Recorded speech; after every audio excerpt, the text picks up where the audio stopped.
Okay, folks.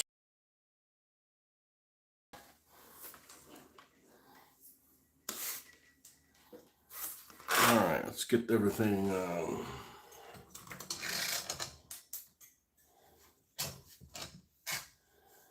going how it should go.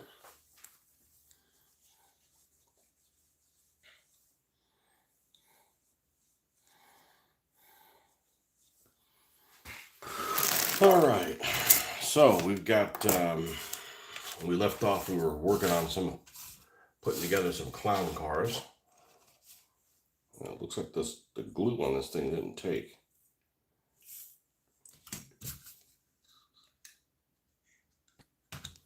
Let these things rolling off the board here.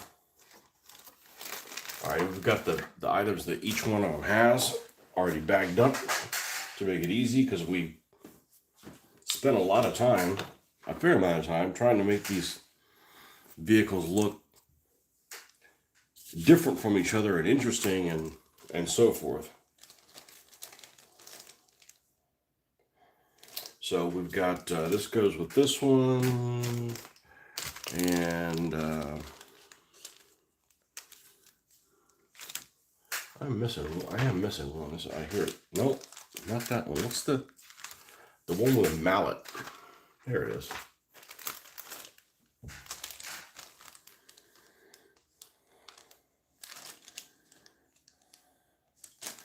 The one with a mallet. I think the first one I'm going to do is I'm going to do this one, because it does involve a fair amount of painting of these things, and we got some priming that we have to do on some of these pieces. So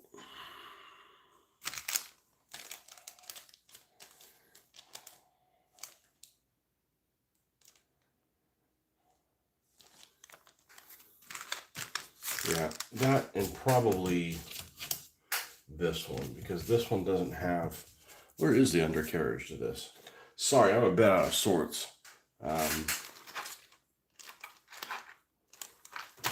My sleep schedule's all upside down and turned around. I woke up extremely late yesterday because I stayed up extremely late the night before. I didn't get out of bed till 7:30 yesterday, so it was like no show. And besides, you guys are all spending time with your families on Christmas, so mine wasn't up and going till yet. I could have done a show yesterday, but I'm like, I'm not gonna do. I'm freaking exhausted as it is, and off to a late start. Where's the chassis of these? Oh, I got everything. What the hell did I do with them?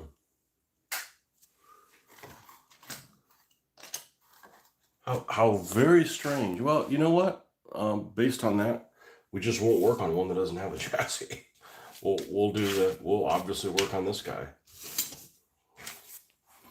All right, so let's we can go ahead and paint on this. We're going to get.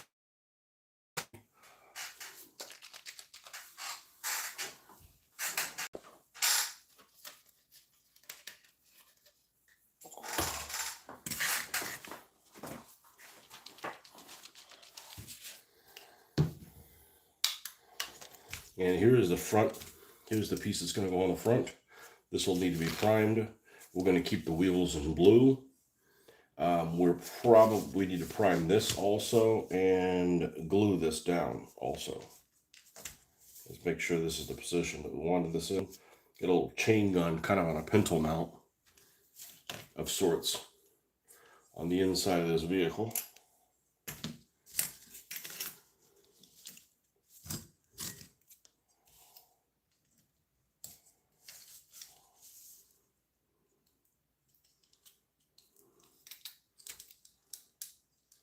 Man, this is a tight fit. There we go. Yeah, I like that. This should be good like that.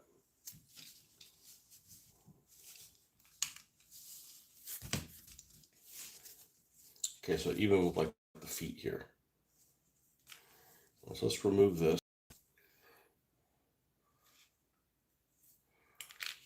And let's remove this. I'm going to try to do this with super glue. And I have to call in the big boy epoxy in.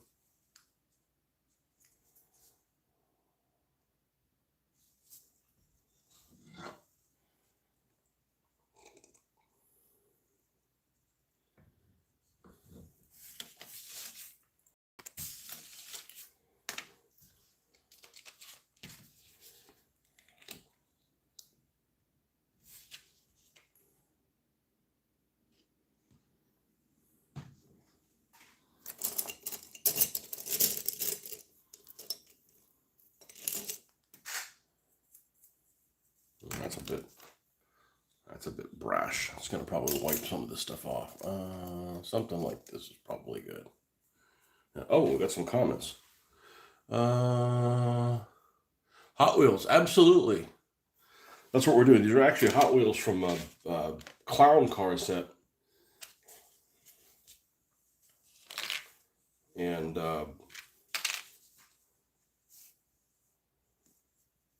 yeah, they're really ideal for this Gaslands thing, especially because there's some people, scared of clowns and shit like that. And what's that ridiculous thing with I would never remember it, what the hell it's called. The whatever that laughing thing is with the I can't I can't remember what it is. I've had too much sugar these last couple days, and my sleep schedule's upside down. Twisted Metal, that's what it is. Yeah, but Twisted Metal is just one clown guy. This is like, a whole clown posse.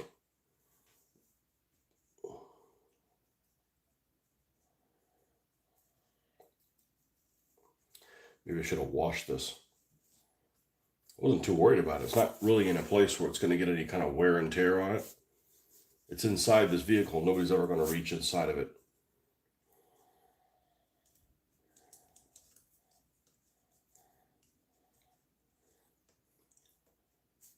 Insane Clown Posse. I had to look at what that is. It's some kind of rap group or something like that. I'm like, yeah, I looked up that it is. I'm like, I was like, sorry I ever looked that up. I'm like, okay. A couple guys wearing clown makeup.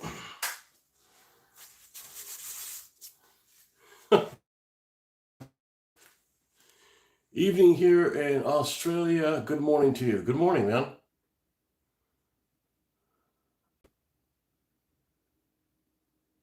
Yeah, we did. We have a lot of we got people staying at the house. So yesterday, well, let's see. On the 24th, I stayed up way too late. Um, we ended up going to midnight mass, and then that really it's very difficult to get up at my normal 5 o'clock after that. I think I woke up at 7:30, and I'm like, I'm not even gonna do a show. It's so late, and I mean, I'm not really doing this at that point. I'm not really doing the show for myself. I'm doing the show for other people. I can nobody. Everybody's spending time with their families. Nobody's going to be waiting on Tony to do a Christmas show, which I've done. I think a couple of years, maybe 2 3 years. But okay, I'm going to let this dry a little bit, and we'll come back to that.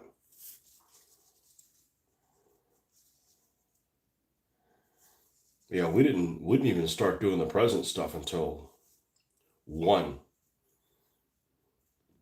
1 p.m. My daughter's kind of been used to when she was a kid. It would take us. It was basically an all day affair. It wasn't like just rip into everything and then just have fun. It's like sit around in a circle and talk about it and what it is and who gave it. It's kind of an all day experience. So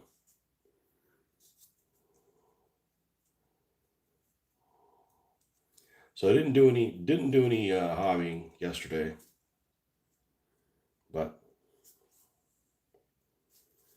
we got to get something done. We can't have these days off and not getting any of our project stuff done.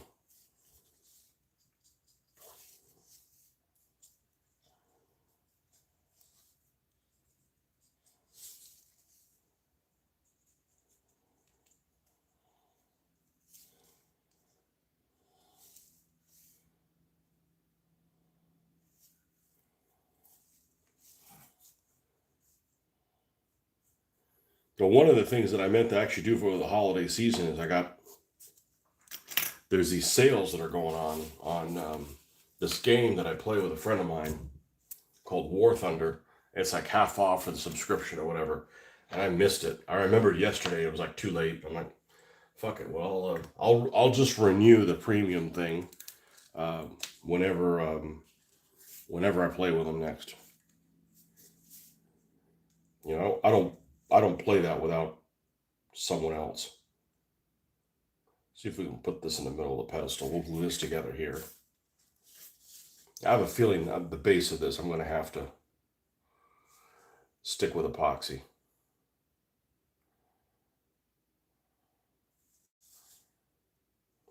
Okay, we'll let that dry a little bit. Where's this stuff is super handy.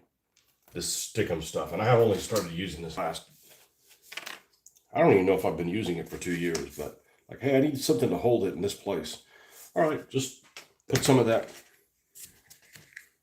modeler's taffy and just leave it there. It's, you know, it's done. So this is dry and this is dry, and that's for this vehicle. Obviously, we're going to have netting and stuff that's going to be on the windows and things like that.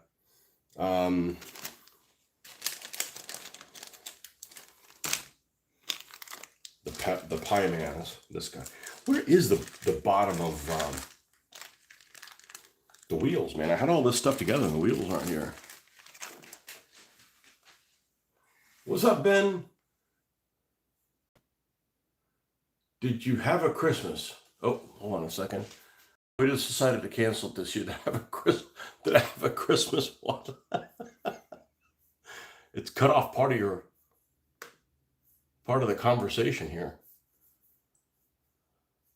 No thanks. No YouTube Premium, thank you. I make my own content. YouTube should give me free content.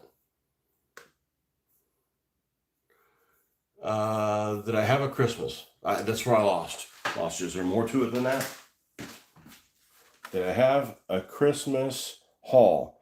Is there a T-34 on the agenda? I thought so. I was going to do that yesterday. I was going to build like 3 of them, but I'll probably get to it. Yeah, I wouldn't be asking the kind of questions I did if I didn't have a T-34 on the agenda. But, yeah, probably in the next couple days or something like that. But I got several T-34s to do. The problem I have now with the T-34s, here they are. They're in this box that.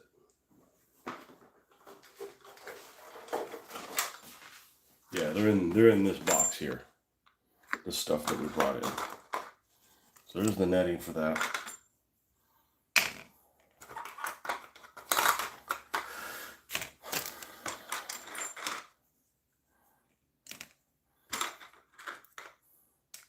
The problem I have with the T-34s is I have so many vehicles that aren't in my case that I have nowhere to put. I have nowhere to put them. If they were complete, I wouldn't have anywhere to put them.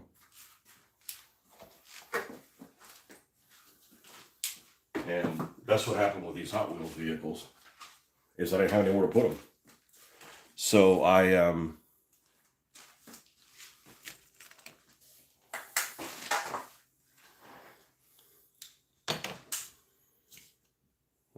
This is the Mini Cooper.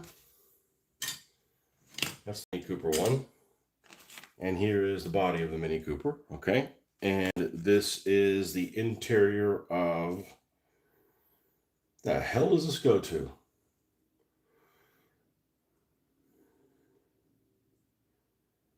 Geez, this doesn't look familiar. Is this also part of the Mini Cooper? Yeah, the Mini Cooper has this huge... It's a tiny vehicle, but has a super complicated interior. It has things that fold in on top of each other. Okay, this is all Mini Cooper, all right? And this is the interior of the purple car. The Nash.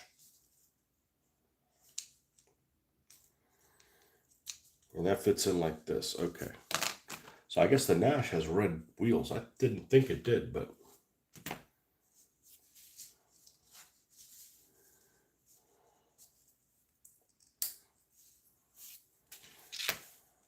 Yeah, I've actually never put together a Matchbox vehicle. I've never put together a Matchbox tank ever. And I have several. I have three Panzer 3Ls, um, a T-34,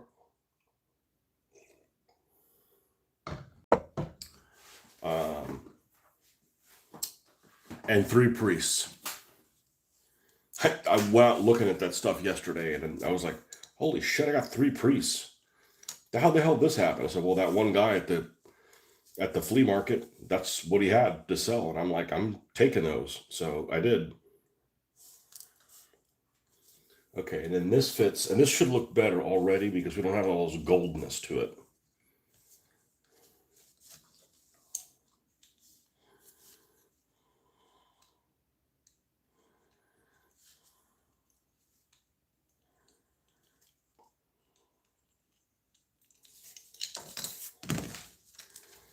But you know, the tanks, just to do the tanks is just to do them. I mean, I'm not in any hurry to play tanks or relearn how to play that game. Or I mean, shit, I can't even get people to show up and play the Hot Wheels game. Well, why would I be so worried about that other game? Okay, I always like when these little cars have a little bit of wobble to them.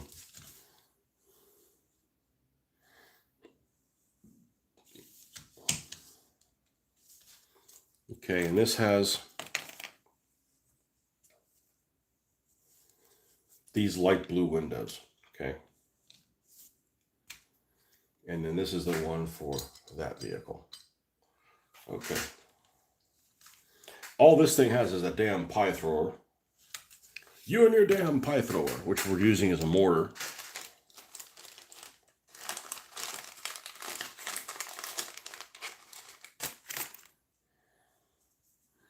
It's disguised as a pie, but hits like a, explosive device.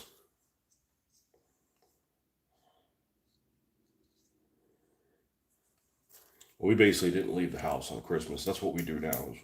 We've been doing that for several years. People come to our house on Christmas. We do Christmas Eve somewhere else. We don't leave the house, but it's unseasonably warm yesterday, so definitely didn't want to set foot outside. Bump. I figured the two fat lardies paid. Oh, you signed up for the two fat lardies Patreon. Rich has a series of videos on researching and building a Panzer layer platoon. Oh, cool. It's easy, the type of research you would like, worth it for a few. I don't know what the hell is happening. Let's close. No, that didn't help. All right. Let me go back. I don't know why I'm only seeing part of it. Let me go back to this. Let me click on this. Yes, let me watch a video not of my choosing.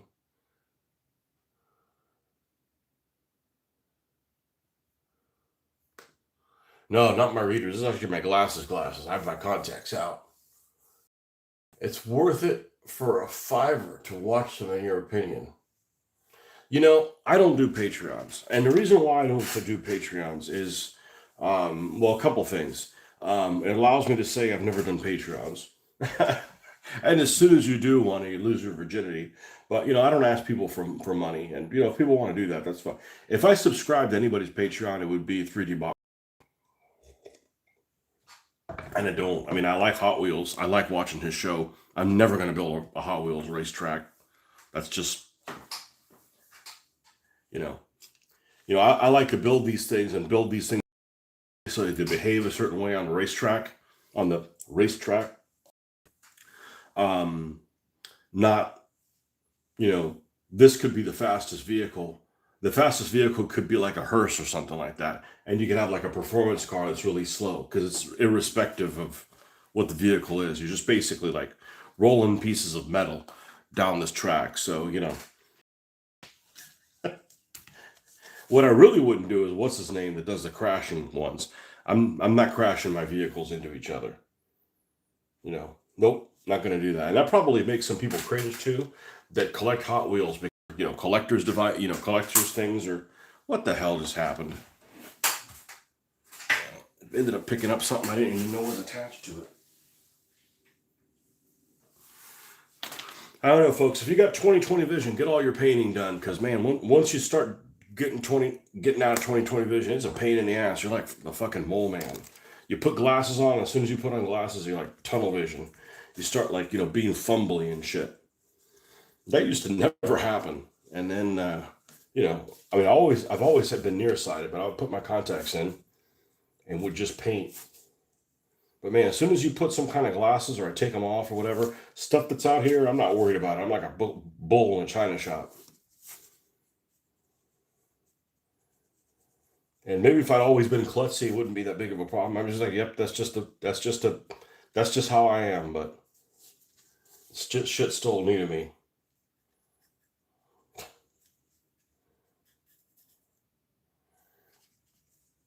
I'd like to think I'm layering this on a little heavier than if I was spray painting it, and that's good because this might get some handling before I'm done with it.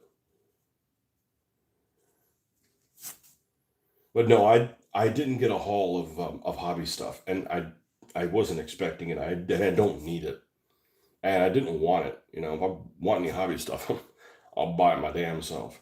But actually, my wife did give me an engraver. She must have found a good deal on it or whatever, and I may do something with that. She said, "Hey, maybe work that into your Hot Wheels somehow." I'm like, "Well, I wouldn't mind etching the names of the vehicles in the bottom of them. I don't know how it's going to work, so we'll try it at some point. It's small enough to be able to do the kind of detail work. We'll see. If not, I'm sure there's other things I can use it for."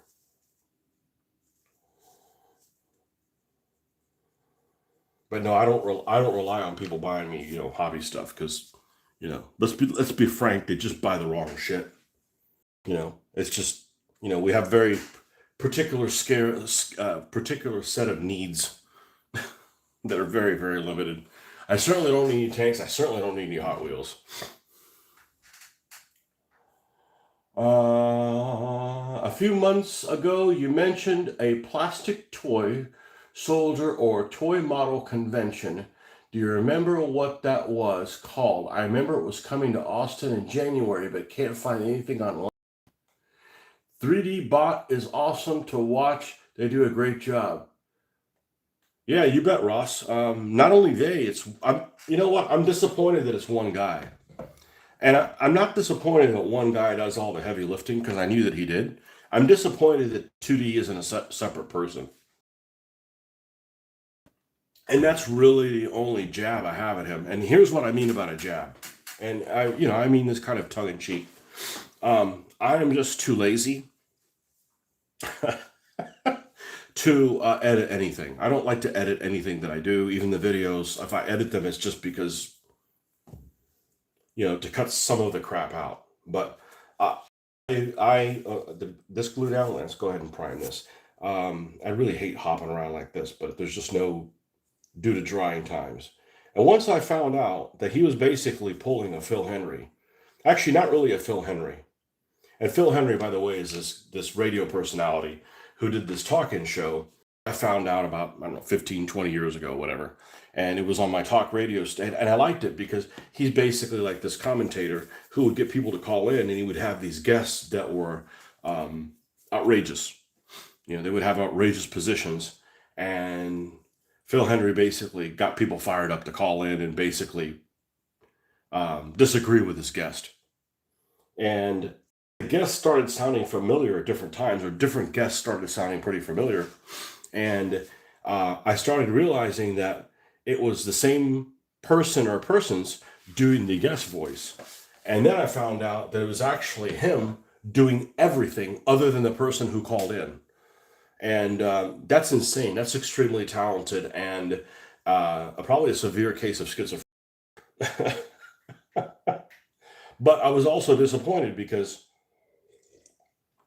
it was super fakey at that point. I don't like things that are super fakey because, and especially before AI has really taken off. And everything you find, so much you find online is AI. And it's just as soon as, my daughter hit upon it. We're watching videos And as soon as you watch some video, something ridiculous, and you find out it's AI, it's not funny anymore. You know, and I don't like to pretend to be something that I'm not. And well, anyways, I'm disappointed that 2D is the 3D and 2D is the same person. But maybe I'm the only one. But I don't like reality shows or anything like that where it pretends to be one thing and you're just fooling the audience. I like to be pretty fucking transparent. I really do. So, um, but yeah, he does an incredible job. And having edited videos, that's a tremendous amount of work. Now, his background is in video editing, so that's probably a lot easier for him. That's like, this is my background is painting this shit. So like, this is easy. I mean, this is a piece of fucking cake. It takes a while. That's okay. It's not like I ever do anything where I have to like start over, so, and that's why I don't really get into that editing stuff is because it's like, that's just not my background. It takes a lot longer to do that for me than it would be for him. But yeah, he does an incredible stuff. It's the best stuff on the internet, period. Even if 2D is fake. The plastic toys show. Okay, so the conventions I went to where people were selling used stuff is called here in the States IPMS, International Plastic Model, I guess is what it is. And they're all over the United States. And the first one I went to in January of last year, I was really impressed. And it's all because I wasn't expecting anything. And there was like real stuff to buy on sale. Not everything had a good price, but many things did. Like half off retail or even less than that. And they had a lot of old models and stuff that hadn't been built. I don't mind about building old models. Those T-34s I got, they're not top tier. I don't go there to buy like the latest Dragon model kit. I mean, sure, they have some, but you have to basically, they have a flea market, basically, is what it is. And IPMS is what they have. They're worth going to, even if, just to see what they have. You just can't go there looking for, I want a Japanese aircraft, or so I can get some Japanese decals. And then nobody had anything Japanese at all because you're just stuck with whatever people bought too much of. So people don't sit around and buy armor and aircraft of the Pacific World War II and have them laying around. It's just not that popular.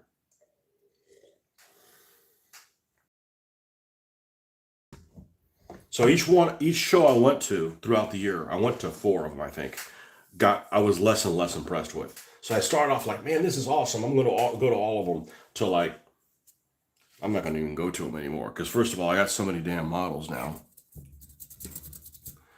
I don't have that many models to build. I have a lot of models that are complete that aren't in here, or that are nearly complete, and I stopped finishing them because there's no space in here, and yeah, I don't even have any figures, but I got hundreds of tanks, hundreds. So what I did like was the whole Wintergewitter thing that the Little Big Wars was doing. Not Little Big Wars. What is it called? Little Wars. That was a pretty good series. Although I was already interested in the relief of Stalingrad well before I saw their video. That was one of the things that I wanted to do when I was building some stuff for it. So my T-34s would be winterized for that, which I'm a big fan of doing winter vehicles. And those Panzer IIIs would probably all be the same. But I'm not in a hurry to paint figures for that.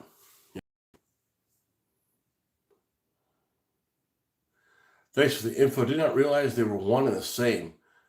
I like the live feed. Thanks, man. Yeah, sorry to pop your bubble. No, he does. It's an incredible amount of work. It's an incredible amount of work. I don't, editing videos, I don't mind. And we all know how to do it. If you've never edited a video, you know what needs to go, even if you've never done it before. You may not know how to use the program, but you know where music starts and this comes in, and you want the logo to come up, and you want to spin, and you want to go away, you want the things to pop up, and so I have a video editor that's really simple on my phone. I've used it probably less in 2025 than any other year since I got it, because I'm doing more and more live feeds. Because the problem is if I make a video and I have to edit it, time I'm not painting. And doing things vertical here, I'm going to get the most views. I don't necessarily want views per se, but if I'm doing something that might be beneficial to people, I kind of want people to see it. And a lot of people just can't be bothered to watch a video. That's fine. That's human nature, and it gets worse and worse every day with TikTokers and people like that just it creates it creates AD&D in people. It creates ADD in people if they don't already have it. It's like, because I can't be bothered with it. And you see it all the time. You see these people that, these influencers or whatever, that they'll do some product like, hey, watch this, this haul that I got from this clothing store. And I'll have some girl that'll do, that she's doing, and I guess, men as well, whatever. And they literally are like promoting this product, and they're interrupting themselves. Like, it's edited so much so that there's not even a second between sentences. And I look at that and it's a turnoff for me. Like, I'm not like one of those like, oh, I can't look away. The opposite, it turns me off. Like, I don't want to be rushed. I don't want to be rushed on my free time. Interruptions and rushing me is my cancer. Like, I do not want anything. So, I don't mind doing this for hours on end. I would just rather do something and complete it than sit there and get interrupted every multiple times a minute. And the video is just like, it's cut so tight that it sounds like the person is talking over themselves. And you'll see that. You've seen it. And it's just like, my God, am I being chased by wild dogs? What's going on here? And yeah, everything is like that. That's just a lot of work to sit there and edit a video and then not have somebody watch it. But the worst thing is, once the video is edited, you're like, all right, cool. This we want. I've watched the video multiple times. This is what I want to upload. Let's upload it to YouTube. And it's like, oh, we got to crunch the video down so that it is able to be sent through the internets, right? And that's the part that takes forever. And you can't use your device while you're doing that, whether it's your computer, your phone, whatever. You're basically on hold until that takes. And yeah, that is a pain in the ass doing that. So it's just a lot of work, and then people don't watch it because it's longer than 8 minutes. I can't be bothered. It was IPMS. Thanks. I'm not expecting much, but I figured it'd be fun to go with my brother since he lives in Austin. Absolutely. It's definitely worth $6 or whatever, There's a way to dual stream at the same time with one full and one narrower one on shorts. You can combine the chats too, so they show up together on your end. I'm just, by the time I figure out how to do that, I've probably given up a day. I just don't want the frustration, if I knew how to do all that, I'd probably already be doing a Twitch stream doing, State of Decay or something like that, and do the color commentary while I was playing State of Decay. It's exhausting it's not that I hate technology. It's that these nerd burglars, by the time you figure out, these fucking nerd burglars change it just to make it different, So luckily what I've been doing has been okay. They haven't changed it too much, but they'll go and they'll change things upside down just to make things fucking difficult, And I don't have to relearn how to paint every time I paint, So yeah, there's no way, for instance, to turn on my Xbox and stream directly onto YouTube. I got to go through some middle thing. The other day, I was doing a feed. I was watching one of my subscriptions, and one of the guys I'm subscribed to, which is one of my viewers, Justin, I made a comment on one of his videos, and I hadn't seen him in a while, and he wrote back to me and said, "Hey, you banned me off your chat." I'm like, "I did?" And I just fat fingered something. So without intentionally, I had a problem without intentionally doing anything. And just like, it took me a long time to unban him. It's just that stuff just isn't. It's just not user friendly. Like people say, oh well, this painting thing is difficult. No, it's fucking not. It's the same damn thing, and you improve every time you do it, hopefully, and it's none of this. Oh, you got to start over. You don't know how to do it now. And like there's so much stuff that you look up. Like, well, I don't know how to do this, so you look up on the internet, and there's so much wrong information on there. It takes you a while to finally figure it out. I just don't have the personality for it. I don't have the personality for it. So what I do is bare minimum, and there's some people like that can't even handle. Mitch could still be doing DBA videos because he still plays DBA and he can't be bothered. Like, okay, well, I mean, I guess you won't get any more DBA videos from people here in this area. Whoops, you know.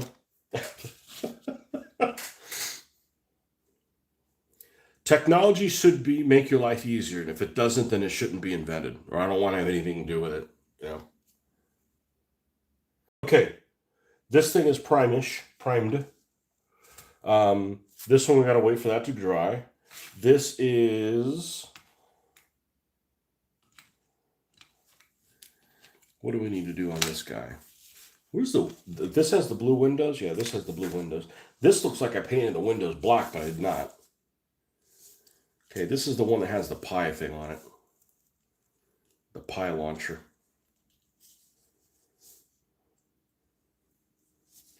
All right, we are going to put netting over these. This one I think I'm going to put netting over and not the glass. I like to mix these up a little bit so we have a little bit of variety.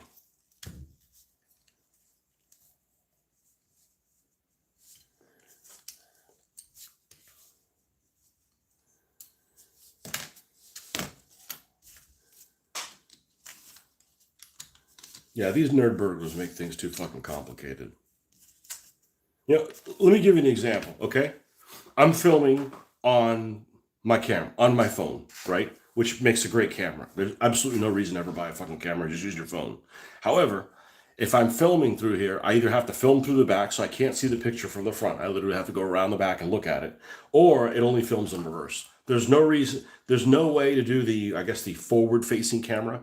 So in other words, when you're looking at your phone, it's reflecting back to you. There's no way to reverse that view. Something really simple. There's no button for it. You can do like all kinds of filters and stuff, which I don't care about, because you're creating fake shit, right, when you're doing that. But there's no way to do that. So, yeah, I don't know. Maybe we'll leave the window in there, even if we put the clear over it. Is there any reason that we need to access the inside of this? Well, I already painted it black. I don't care necessarily about putting anything inside here. This is probably glue gunnable at this point. All this thing is going to get is the pie on it. That's it, which is a mortar in the game. And this one ends up getting a bomb and a big old hand on it.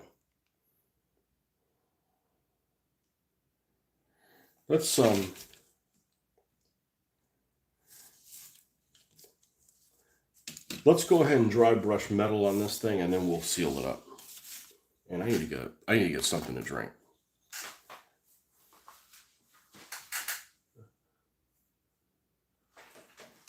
I will be right back.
Let me see if I can better explain what I'm getting at. I don't mind something taking a long time to do, but if you end up working on something for 3 or 4 hours, you better have something to show for it. And when you're working on stuff that's like technology oriented, something with doing with computers, and it doesn't work out, and you have 3 or 4 hours where you have nothing to show for it, I just don't have the personality for that. I get extremely frustrated and I want to say violent, but not towards people. For an example, in 1990, when I was finishing up high school, I took a dual enrollment class, and one of the dual enrollments things was to doing computer-aided drafting in college. Now, at that time, that was the first or second time that class was offered. And my final project, I was working on it, and I had a glitch with my 3.5-inch floppy, and it basically was a situation of the dog ate my project, and I lost everything that I worked on the previous night. And ever since then, I've been traumatized about, not really traumatized, but I can't stand working on something that you don't have anything to show for it. Like if I work on this for like 3 hours, you better believe there'll be some progress, right? It doesn't matter. It doesn't matter that it's slow progress. It's that there's progress. And with computer shit like that, there may not be. And I don't have the personality. I don't. Just like some people don't have the personality. I don't know how you could work on something for like 10 hours like that and be so. I said it's simple. Everything goes right. Right? I never have any issues. Like if there's a problem, I can fix it. I can see it coming before it happens. It's not like I wake up one morning and, oh yeah, all that thing you painted, yeah, it all unpainted itself. So some people are made for stuff like that. I'm not one of them. I'm programmed. I don't do well with busy work. Anything that I find out is busy work, like I have like, not only will I have not want to do it, I'll like lead a crusade to like not do it.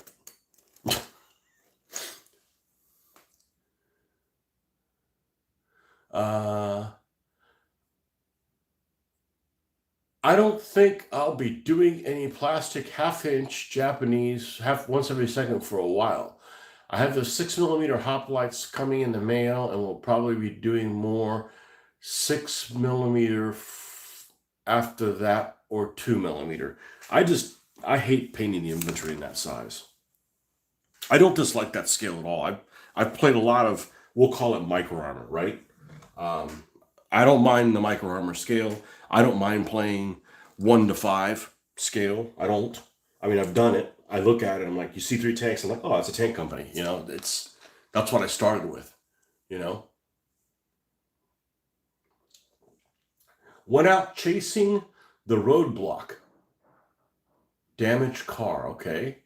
The other day, after seeing the video last week, could not find one, but I'm now on the look for it. Went out chasing the roadblock. Which, oh, that's hard to find, man. So they apparently. So here's what you need to do: is you need to, and I'm sure they have them in Australia. I got all these at a like a vintage used store that was like only $1 a piece. I only want to buy Hot Wheels for $1. And actually, since they're more than $1 now these are underpriced. I don't care that they're collector's ones. Um, that's just what I want to spend on them. There's just peace of mind in that, you know. Um, I have so many things. Well, not compared to some of you guys, but I have plenty of stuff to work on. So I need an incentive to spend money. And the incentive is like, oh, this is really cheap. Okay. Like I got lots of stuff to work on, but it's fun to go out and even if you don't buy it, it's to be on the lookout for it. Those roadblock vehicles, they aren't available anymore. And one thing that never occurred to me, because I really didn't know anything about these Hot Wheels. I've only been really looking for them since September, October, really, is that these older vehicles, you know, you're not going to find them in a store because the store is going to change out their inventory, and they don't necessarily renew the models the following year. The we'll call them the hulls. The hulls of the model aren't necessarily back in production the following year. So if you find something like this, like these vehicles are for 2003, and they made another set of clown cars in 2005, but that's it. And I want these clown graphics because that's the whole point. I'm not going to paint all this insane clown posse looking stuff on them myself. I could, but it wouldn't look like this. I mean, I don't know. It might look better, but it would definitely be a less intricate style. We'll put it that way. A less intricate style. So, see, this is going to have the bumper here. All this was fucking gold and shit. Like, going around with a gold bumper. And the engine. But the thrill of the hunt is part of the fun, and these cars are available anywhere you go. So if you're like, hey, I need you to go on a grocery run, no problem. There might be cars there, right? And even if you don't buy any, it's fun to look through them, And then you realize, like, what's this adult looking through the freaking toy section? You're like, you get over it. Like, be glad you're not a scalper. It's like, whatever. Everybody's got their thing, It's a cheap hobby.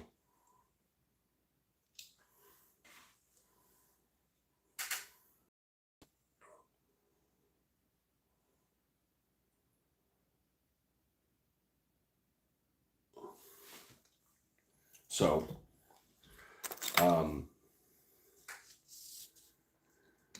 you think, oh man, it's really expensive. Well, I don't buy any lottery tickets. This is basically buying lottery tickets, but something like you get a vehicle. And it's really amazing how much detail some of these cars have. And these are the only cars that are affordable now. Thanks to COVID, cars aren't affordable anymore.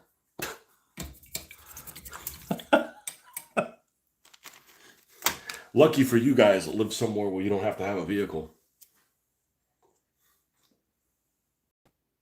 Actually, I wouldn't have to have a vehicle either, but that's a pain in the ass. That's a pain in the ass. All right, we're going to just hot glue this together and hot glue it closed. I'm going to go ahead and put the windows on them, and this should look a lot better because we won't have those glaring gold on it. So we'll get our hot glue gun here.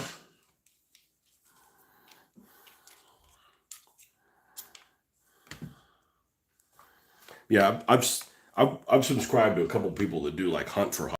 It's like, what do these guys do? I mean, they're interesting videos. They just go to stores and they just look through stuff, but they're looking for collector's items and like all over his wall. I'm like, well, you're just buying shit,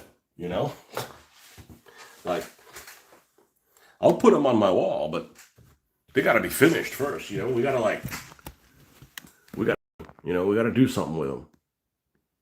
And I wouldn't want to do these if there was like no chance of like playing a game with them. If it's just like buying shit and putting it in a case, like I'm not really interested in that. Big Mac. Hey, what's up? That's right. Why did you change your name? Not that I mind Big Mac. Hopefully you have a 45. I'm sure you do. That'd be silly to not have a 45. And have Big Mac 45. I think you have several 45s. That revolver's a 45, isn't it? Or is it a 44? I bet you got snow, man. We had some really un-Christmas-like weather yesterday. Starting off my day at 7:30 in the morning was really weird, though. You get really used to 5 a.m. And I'm trying to get back in the whole rhythm because I do need to be back for one day. The 29th, I think. What is that, Monday? What is today, Friday? I think today's Friday. I don't even know.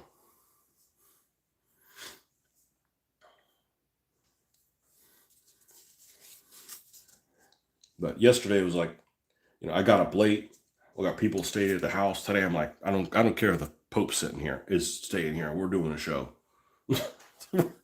We're gonna get some of these clown cars done. And I will work on the T-34s. I don't think I'm gonna touch them until the clown guys are done. Just do something different. I feel like I want to use some sprue goo. I haven't used the sprue goo in a while.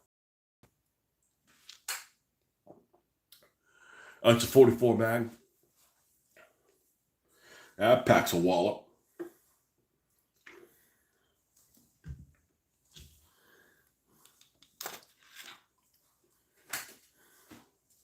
Seems like it'd be really front heavy.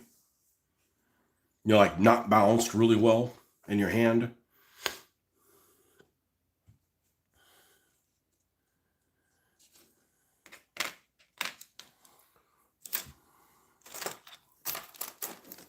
My daughter's out until, I don't know when the hell she goes back to school, but back to college. I'm like, we're going to the range one time before that. I just had too good a time with her. She was like, I'm enjoying a lot. I told her, I said, I'm really enjoying spending a lot of time with you.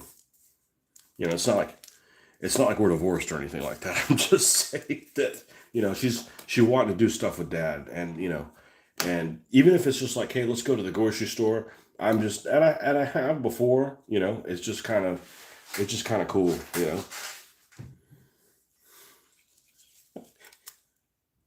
It's probably it's probably because she's toast tired of dealing with a bunch of the sissy boys at school. This generation, and I'm not like a badass or anything. I'm just saying, you know, I'm old school. You know, I'm from the '70s and the '80s. You know, like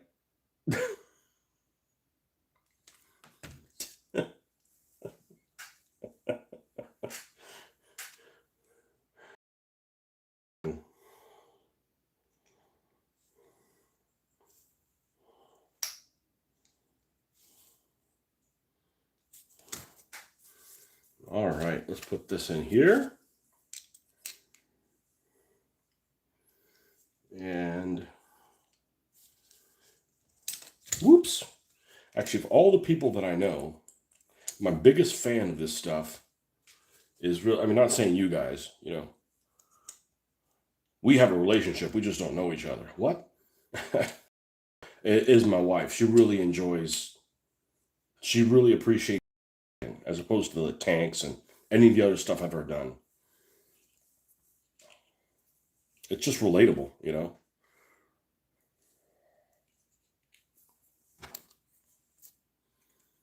Let's remove this.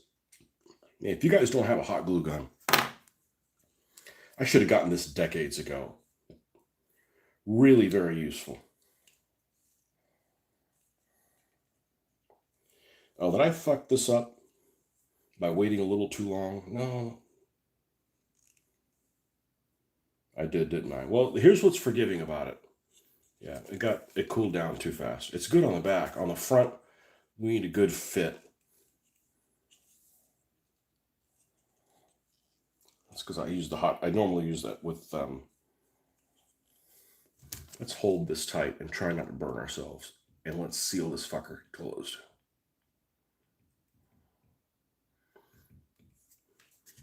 One of the things I enjoy about this the most is building the cars together, and the way when it wasn't an entire video of it, but I should have done a video of it. Not that anybody would have watched it, but how I built these cars, how I designed these cars, and the process of doing that. That's one of the things I enjoy the most, and I think I'm pretty good at that. How I went about deciding which car had what, and like, okay, well, this one gets this one, and this needs to have the other thing. That kind of reasoning. Yeah, I may have to take this apart. Come on, stay shut, boy. That's probably one of the best decision I made. Was just like, I'm designing all the cars, and they're all going to have these different tiers, and then everything's really interchangeable. That makes my life a lot easier. Do I collect handguns now? They cost too much, and it started too late. I didn't have a single one until that guy in Colorado decided to shoot people up at a movie theater. We're at Historicon, whatever year that was, 2012. I'm like, fuck this, man. Now I can't go to the, because I used to go. I don't go to movie theaters at all, but like with my daughter, like, man, you got all these copycat people. I'm like, fuck this. I didn't have a single one until then, and I don't have many. I only have, let's see, a handful. Uh, I only have a couple. You know, I wish I'd gotten involved in it when I was single because things were a lot cheaper. But I always thought of it as like it's a hobby that's really expensive. Like I've always had the wargaming hobby, and like Dad always had guns, and they weren't for playing with; they're just to have. And guns you play with, in cars and tanks and shit like that. So it was never about protection. So a lot of the snow melted in the upper thumb of Michigan. You don't know how the name got changed.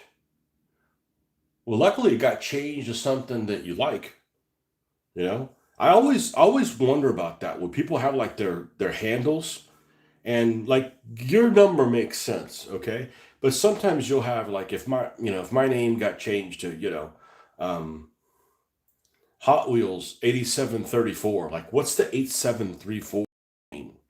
Is that your cell block number you live on, or I don't want numbers associated with things. It's just weird. I don't even like when I use passwords. You got to have an uppercase. You have to have a special symbol. You have to have at least, seven so many characters. I'm like, oh my God, why don't you just pick it for me? Right? At that point, why don't you just pick the damn password for me?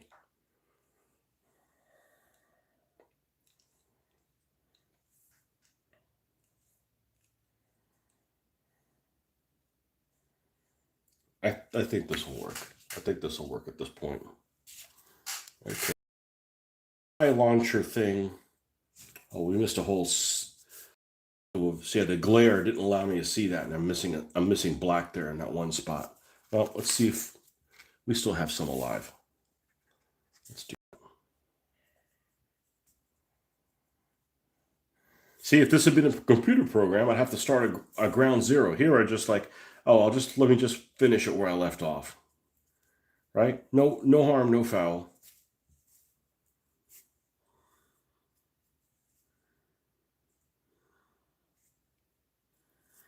It's just we're all made differently, right? Like, I don't want to work at a Google office, where I'm listening to music in my headphones and I'm trying to do my work at work. I'm talking about work. I don't want to do that. Like it doesn't. I don't work that way. I fucking door, I work and stuff like that. I got to get things done. So we're not all made differently. I'm not programmed to be interrupted. Interruptions are my cancer. I lose my train of thought. 28 degrees warm for me. Yeah, it got up at 75 yesterday, but at least it wasn't gray. At least it was not hot at night.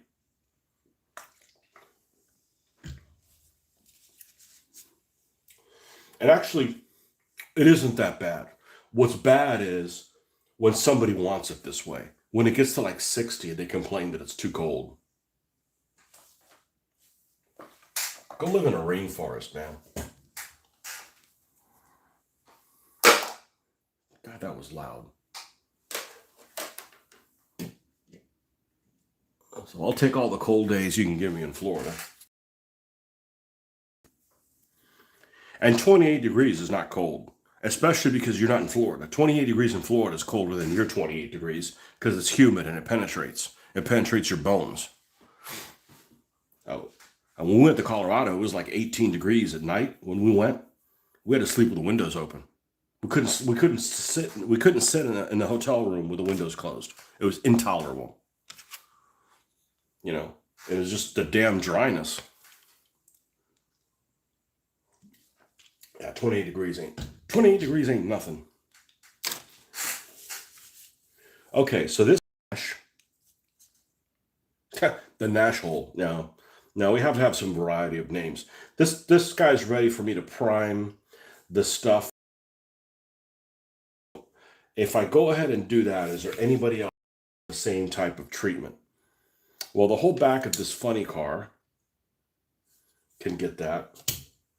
Is the front of this ready to be done? Yeah, probably. Yeah, I don't really like all this bouncing around, but it's like you got to do that or you don't get as much done. It's just the nature of the beast.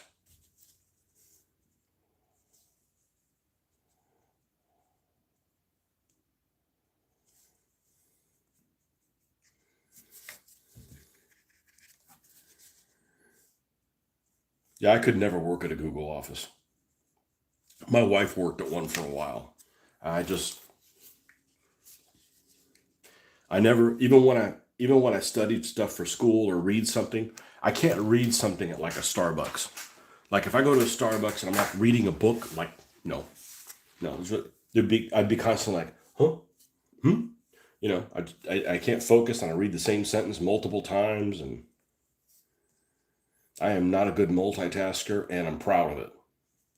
I'm really good at something if I put, if I'm not distracted. Well, not everything, but this is probably the only thing I can do decently and get pulled off. And that's, I don't know, maybe it's just training. I had a buddy of mine who would come over on Wednesdays and we'd paint every Wednesday. Of course, this was decades ago. But still, that's why I enjoy doing this, because it just became something social. So I don't want to do this painting by myself. That's boring.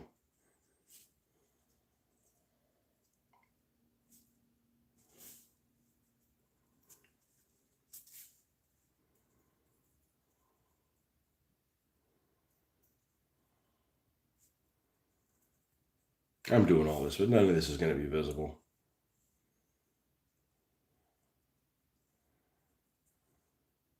And I put figures in these things, but there's just a complete lack of available figures, or affordable available figures. They make clowns and stuff, but they're just like, I'm not paying $12 a figure or whatever they are, you know. And I don't want them like, there's like a set of there's some wrappers that are really interesting, for some of my cars that I build. They're too expensive. I'm not going to build like one, like, when the car costs $1 and the people that you put inside cost like $15 each, like, holy shit. That's just too much money. 60 degrees and I'm in shorts and sandals. Yeah, well, 60 degrees is nothing, man. Absolutely. What I really like to do is I like to wear I love wearing long sleeves. I do. I just feel more, I don't know, just more put together. Not right now, but, and I love wearing shorts and long sleeves, so.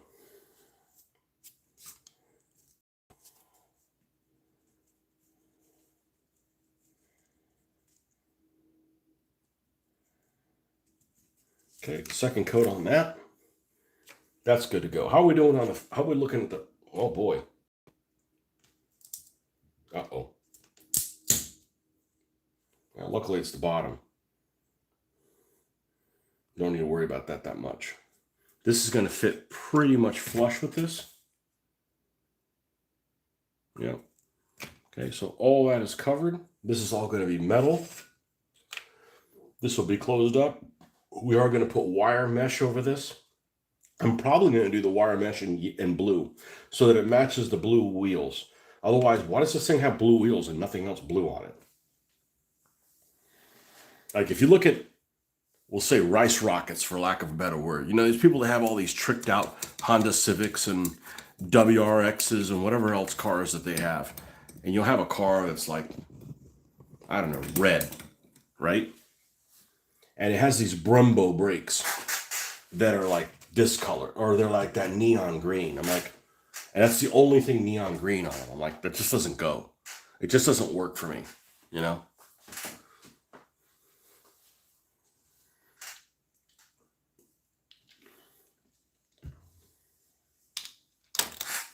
So I like the idea that this has blue wheels with some kind of ass clown car. But yeah. So this is a set of 2003 that they make. They're called Crazed Clowns, and I bought them as a lot on eBay. And luckily, but you can buy them individually, if somebody's selling them. But I got all of them, and then I saw this other clown car I didn't get. I'm like, huh? Did I get screwed? I said no. There was a Crazed Clowns 2 from 2005 that has 5 different vehicles. So once we get these done, maybe I'll get the other 5, because I don't mind having 10 clowns, because they're ridiculous and insane, you know, and they're murderers and convicts or something like that. They just have face paint, you know, that's their shtick, you know. In my world, that's these guys' shtick. But the other 5 cars are different. They have a van that's compressed. They have they have this exaggerated 49 Mercury. They have a vehicle that is this dragster, like the it's the same style vehicle as that one. One more, I can't think of what it is right now. And the last vehicle is a vehicle called that I'd never seen before, and it's called a Backtracks or something like that. And it's basically like a 30 Ford hot rod compressed with a huge wheels on the back. So it's compressed like it's tuned out, and the back wheels are um like like maybe this wide. It's got, you know, that one's going to be, if I build Ass Clown, that vehicle is going to be called Ass Clown. It's got a really big butt on it. And it's really wide. But Backtrack, something like that. That's the, if you flip it upside down, that's what the name of the vehicle is. Something like that. Something tracks. And it's really ridiculous. Shit, you wear shorts in 30 degrees. Yeah, the important thing is imagine what's in documents. I don't know what you mean by that, but okay. Yeah, the important thing is you got to keep your chest warm, you know? If your chest is warm, it doesn't really matter the rest of it. I like my feet being cold, personally. You probably do, too. See if I can find what this thing is called. Crazed Clowns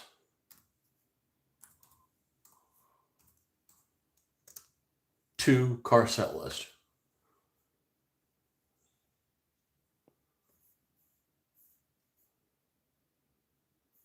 Yeah, the 2003 is the first set. 2005 is second set. Hard nose, yeah, some 49 Mercury hard nose is one of them.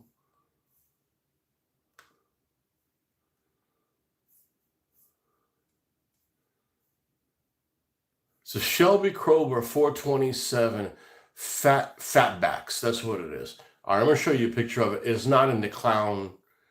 It is not in the clown car regalia, okay? But it is this body style, and you can see why this would be what we see. Ass Clown would be a great name for this car. Turn this around. Yeah. See, that's just ridiculous and absurd. And I don't know what the back view of it is, but it is a whole lot of car cake. That is a huge vehicle. But you can see the width. I mean, it's a ridiculous width. You know. So that's one of the cars that actually comes in the, why won't this hold up? All right, I'll hold this up a little bit. It's one of the cars in the set here. Come on, go back one. There we go. This is the set of the cars here. So it has this cool one van up here, and then it has this 41 Willys, which is a dragster. There's a lot of Hot Wheels cars, for instance, that are dragster style, and I don't know why. I don't know that people, you know, I'm a big of a fan. Here's a condensed one. This is a condensed one. This is a condensed one. So is this one. This is the 41 Willys is the only, like, you know, looks like if Gracie Bond was a Transformer. I don't know what the hell Gracie Bond is. Anyways, it maybe got back in this one. But yeah, it's so weird. It is so out of place. It's this particular car is so out of shape that the way it's packaged is even weird. Let's see if I can find this for you. It's the hardest. It was like the hardest thing to wrap my head around. Like, what am I actually looking at? This, you know, for the fatbacks. Maybe you got fatbacks. Oh. I don't know, won't hold in this. Wheels are off. Let's see if I can. It won't stay up. All right. Let me just sit this on its side. I'll turn the other way. Let me see if I can find this fatback. Craze Clown 2. Fat, I think it's BAX. Fatback set. Let's see. This particular vehicle is so odd shaped. It's packaged in a way I've never seen. Okay, this is how it's packaged. I was looking at this over again. I couldn't make heads or tails out of it. Like, here's the package. Like, what am I looking at? I don't understand what I'm seeing. You know, I had not found this particular view before. But this really kind of makes you understand what it looks like. Oh, there we go.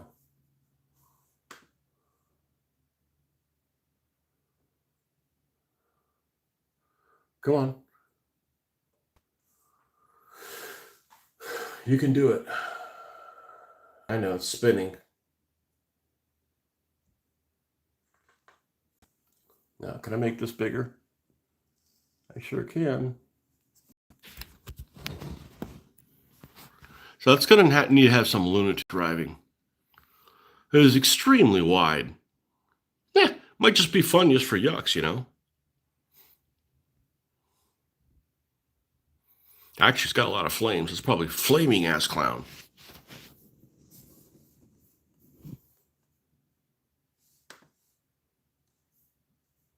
And here's the Willies. Here's the one based on the Willies. Kind of has like a demonic clown. Oh, for whatever reason, the picture doesn't come up there on it. Come on, load it up.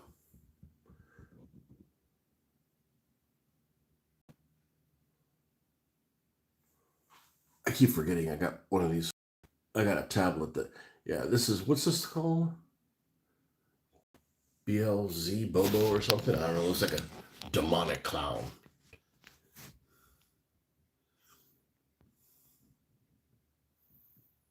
Anyhow, I'm not going to repaint those things. Anyhow, I saw these. I'm like, this is a good team.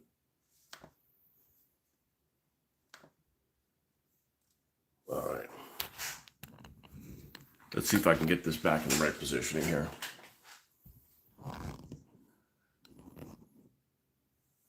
It won't hold in that one position. Well, this camera holder is pretty good, but man, every one of them seems to have a deficiency. Like, all right, you can get it really tight. As soon as you move it to some odd positions, you got to basically reset the whole thing.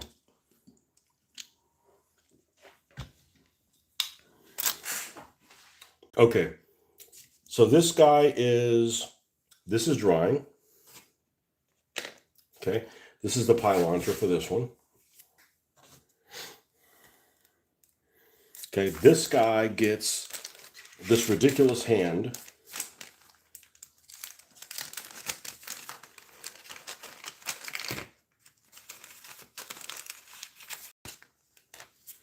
And the machine gun, which is in the shape of a little honker thing. Which I don't know where we're going to put it, other than its forward mounting. Maybe something like this. Just mount it here on the side would be fine. Actually, something like this would probably be perfect. Okay, so that needs to be painted black. Cue the music.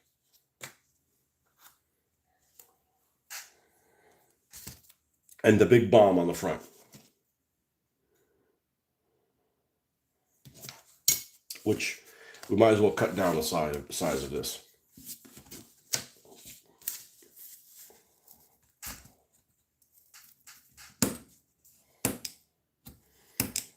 Yeah, I can't believe I actually missed the War Thunder renew coin thing. Whatever.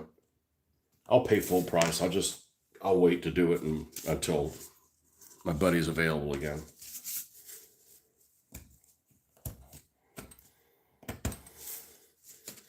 I don't spend a lot of money on video games, but you know, I gotta wait till they're on sale to get them, or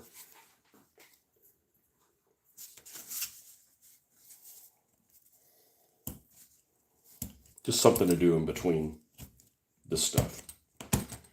Like I said, I don't get my jollies off of gaming. It's a good thing because it's just very difficult for me to get together with a game group.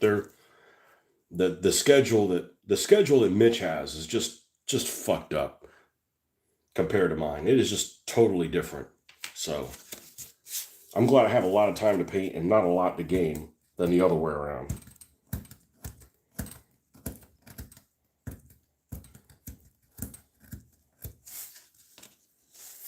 You know, like he probably works today. Dumb bastard.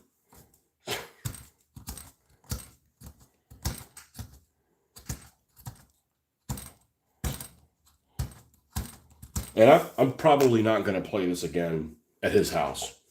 You know, just like one of you guys say, why do we always have to? I think it was Justin. Why you always got to play in Mitch's house? I agree. Why we always got to play there? Fuck that. We're going to play here. We're going to play here. We're not going to play. My lighting is. I got my facilities are way too fucking good not to do this. So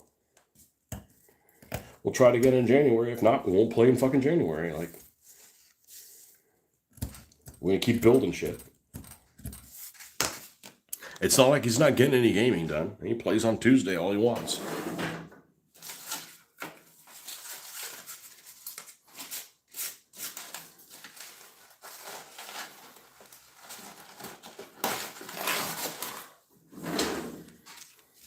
I don't know if I'm going to renew going to the model meeting. I enjoy it, but I'm getting a bit bitter about changing my life and turning it upside down for the benefit of people that don't work. Like basically, if you're retired, like you need to accommodate my schedule, and if not, well then we just, you know, I'm not gonna make an effort really to game. And I don't want to game on Tuesday nights, man. Stay up till fucking midnight, screw up my rest of my work week, you know. And I'm packaging everything up and taking it. It's a pain in the ass. I'm really ready for the time to change again. This whole being dark at 5 o'clock in the afternoon just doesn't work well for me. It is seriously fucking depressing. I get home from work and I'm like, ah, fuck it, it's time to go to bed.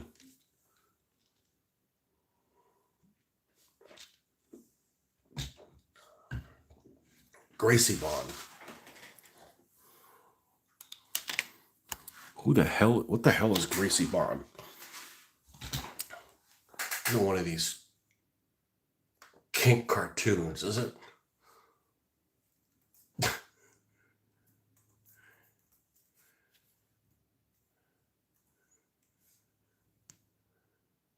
Gracie Bond. Internet personality. Uh-oh.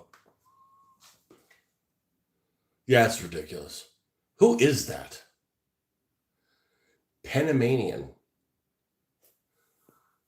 No. That can't be real.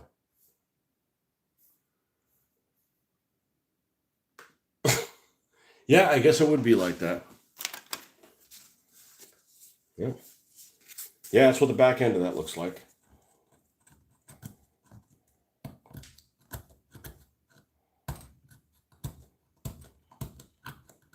Internet personality. Influencer. And I am an influencer? I don't know. I've got people to buy shit inadvertently. Not me. I'm just some regular dude just doing my shit. I don't want people to have to buy stuff. You know, buy it if you want.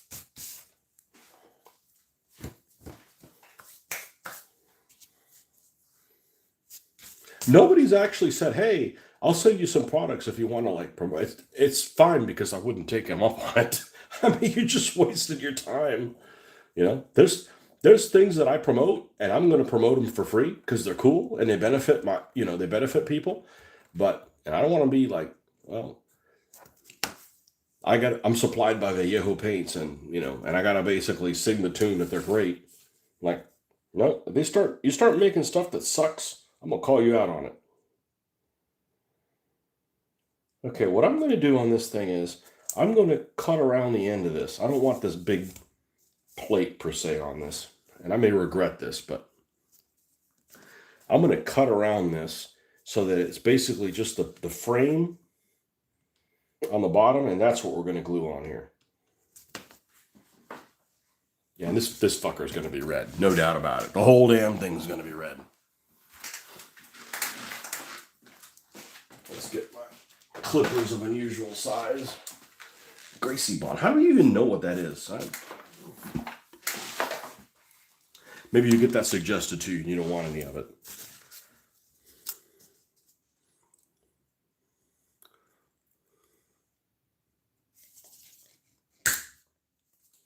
I get all kinds of stuff suggested to me that I'm not interested in.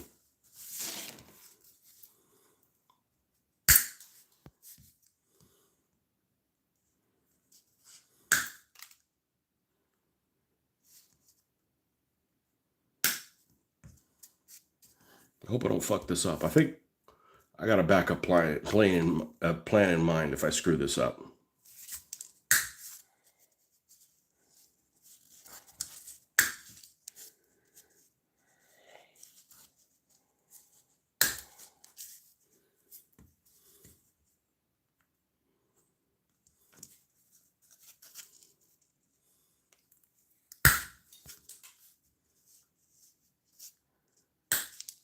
That's gotta suck, not be able to fit on any toilet.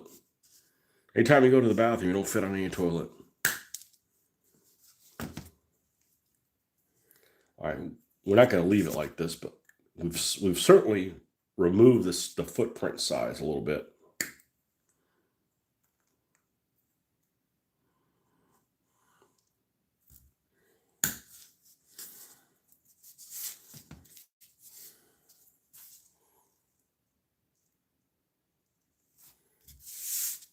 Oh yeah, that's good. And then what we're going to do is we're going to take some wet dry and we'll sand the rest of this even. Is this wet dry? Yeah, but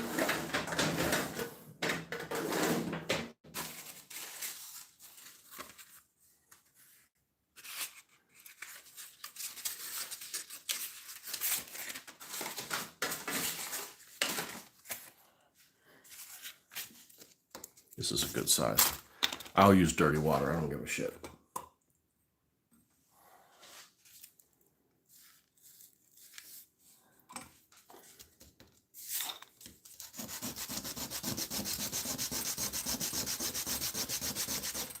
Time to make paste, and then we can eat it.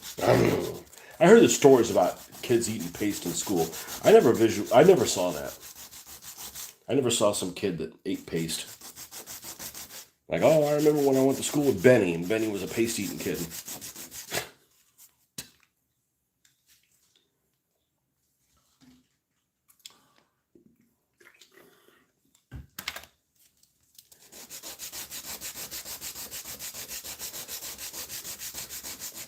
I remember in school, there was these kids that were always selling, what'd they call it? It was like acid, but it wasn't acid.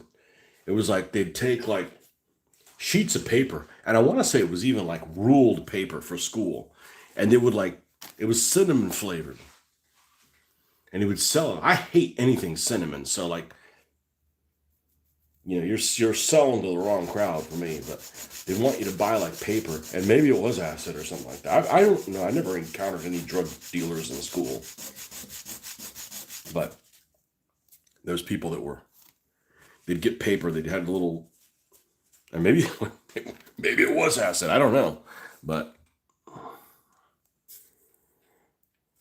I remember that. It'd be like a sheet of paper, or whatever. They want you to $2 or something. It's super cheap or something like.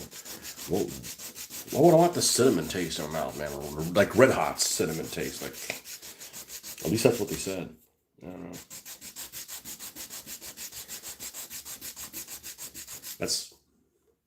What would that have been? Probably middle school. So 1982, something like that.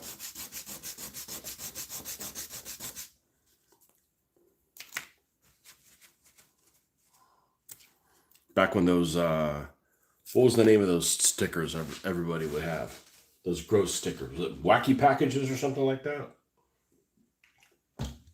What in the Trapper Keeper is going on here?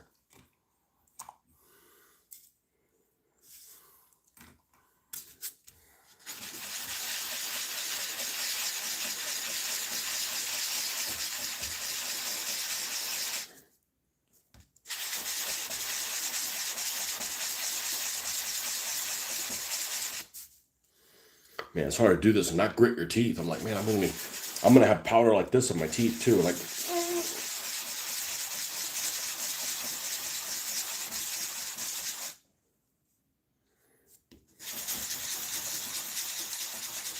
I probably need to stop soon.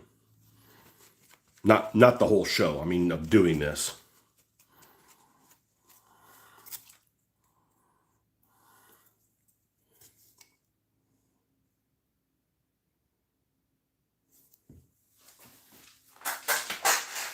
I need to see if I can make it so this sticks out farther than the front of this vehicle. I don't know that I can do that.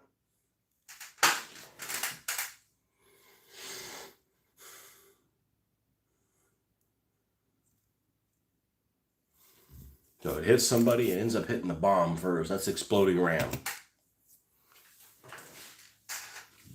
Boomba.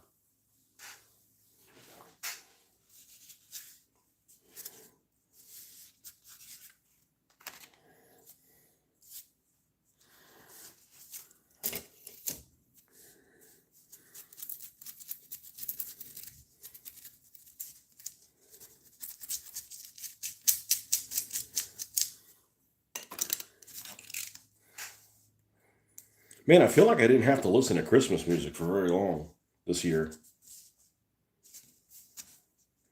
I don't dislike Christmas music, but there's some songs I don't care to hear again. And no, it's actually not the Mariah Carey one. That's actually not that bad.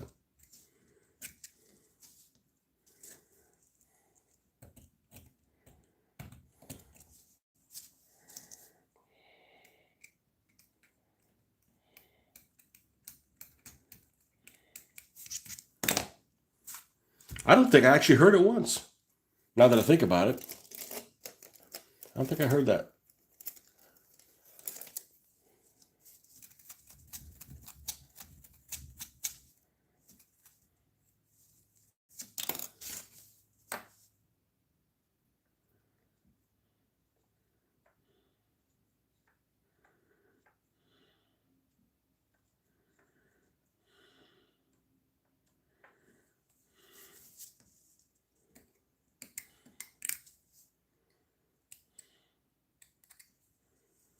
So this bomb looks like something that Gru would have on his vehicle.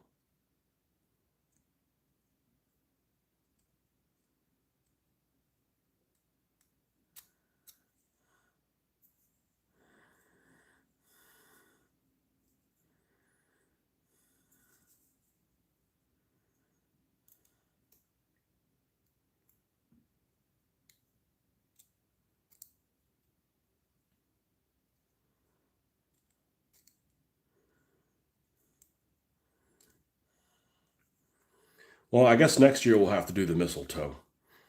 I looked for a. I thought about it too late, and I couldn't find a tow truck in Christmas colors. I'm sure they make one out there. We'll have a mistletoe for 2026. I mean, if I'm still doing these Hot Wheels at the end of the year, I probably will. You know, it's a lot of fun doing these things.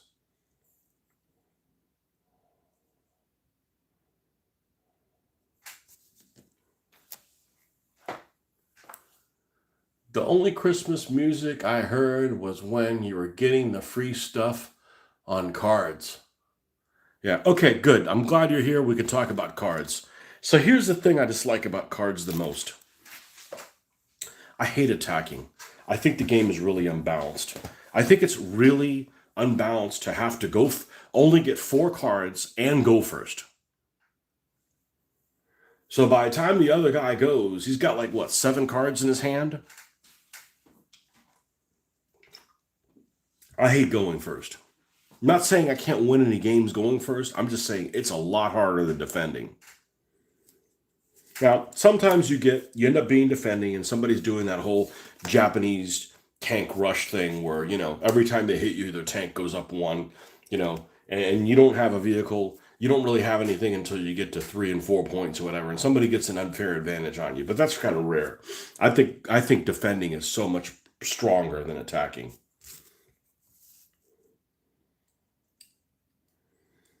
And I've played it a little bit the last week or so. But I'm glad they had those home front cards, or at least something different to look at.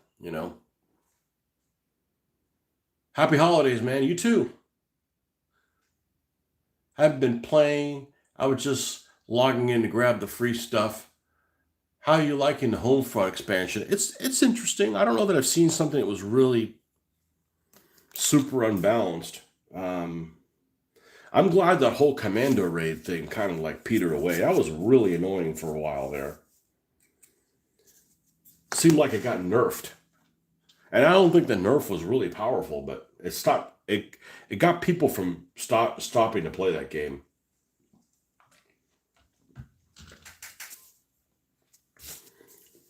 People, it got people to stop playing that way.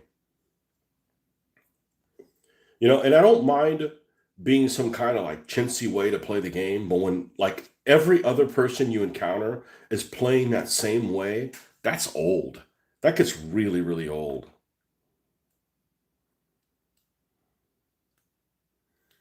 I just can't believe there's any people that spend any real money on that game. I don't spend any money, and you can walk away from it at any point. It's like I got nothing to lose for it. I'm not going to lose anything. I had fun playing it while I was playing it. Don't have anything invested in it.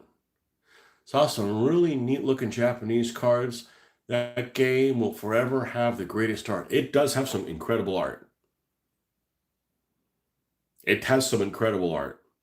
That's why I started playing it. That may be why you started playing it.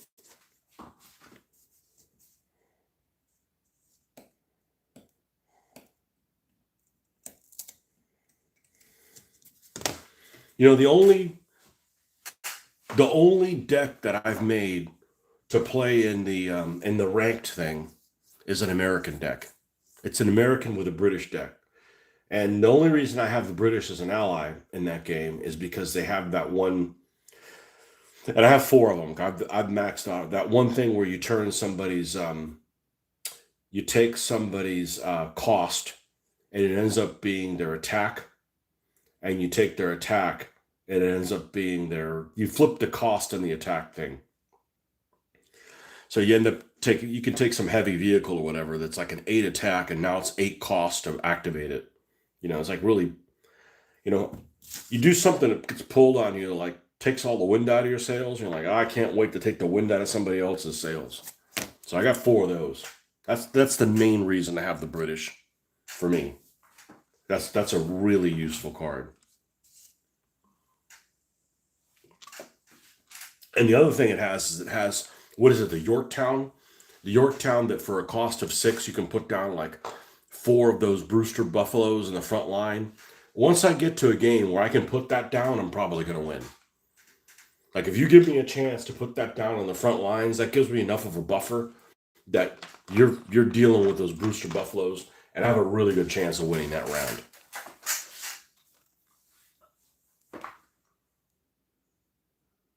There's a Godzilla card game that I've been holding back on because there's no art on the cards.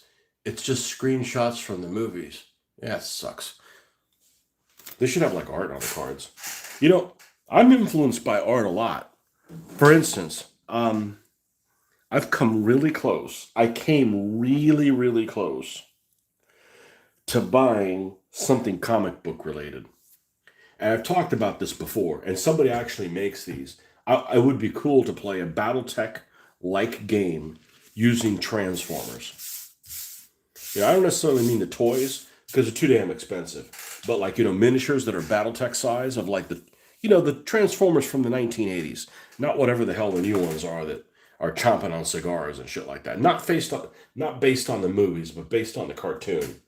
And they make the store where I have a huge credit because I've returned things. They had a role playing game for the Transformers.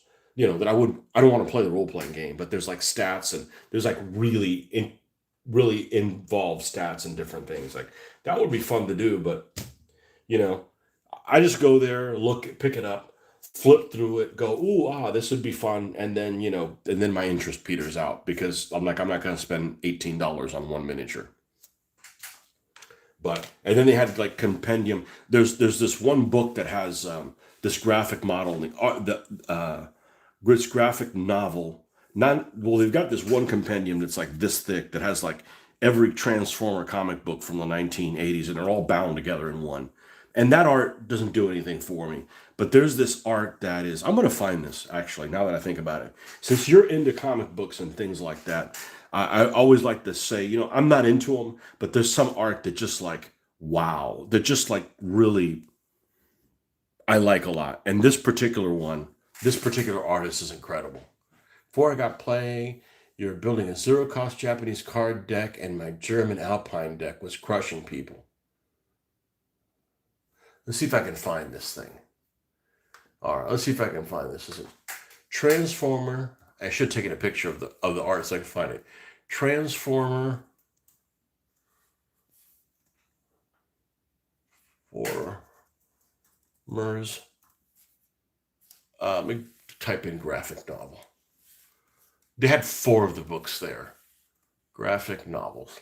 As soon as I see the cover, I'll show you what it is. Let's see. Is this it? No, let me just do an image search. And I'll recognize one of them.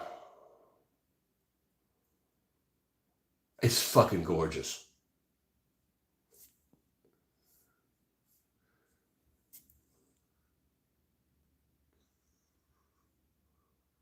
Absolutely. It's absolutely gorgeous.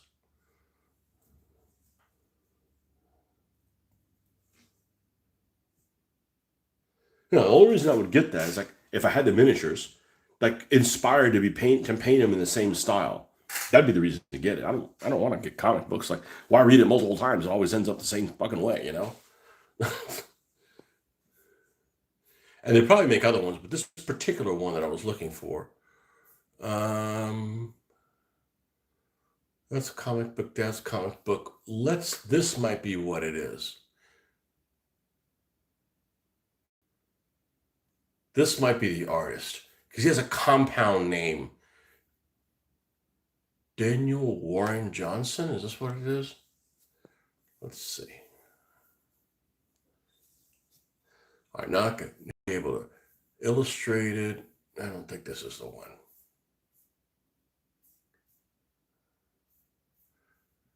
Conquer and Control. Let's click on Daniel Warren Johnson and see what else he has on here. Okay. What's this first one called? Click on this. No, I don't want a free book. Thank you. Illustrated by Mike Spicer. Is that who it is?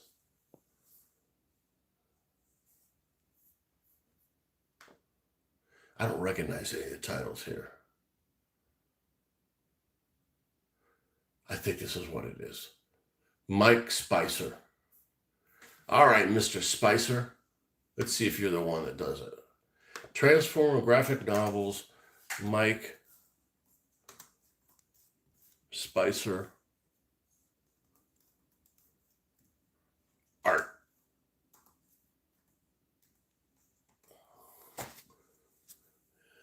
Okay, it's already on images. Yeah, I'm pretty sure this is the guy. This stuff looks fucking amazing. Because it looks like the 80s one, but it's done like, the problem with the 80s cartoons or comic books is you'll have, I did really well in kindergarten. Like, if you have to draw inside the lines, like, my color stays inside the lines. I don't have like an area like this that's supposed to be square. It's supposed to be green, and then the green like bleeds out here somewhere. Like, I hate that shit from the 1980s and probably earlier than that. Let's see if I can find a cover here. Let's see if I can make this star scream here. Give me a big star scream here. I'll flip this thing around so you can see what I like.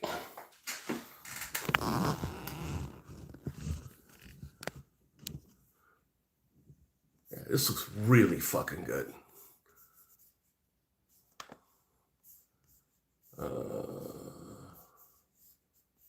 What's this?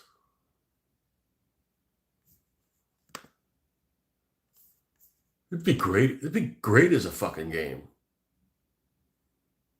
Come on.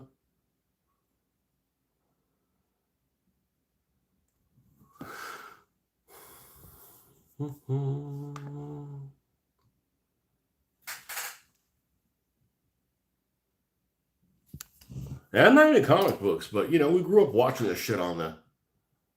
That's really cool looking stuff. Anyhow, I think that'd make a great game as a Battletech game. And they make miniatures. This is one guy that makes, you know... Well, there's several people actually that 3D print them. I'm not going to 3D print them. I don't have the personality type for 3D printing. Cool stuff.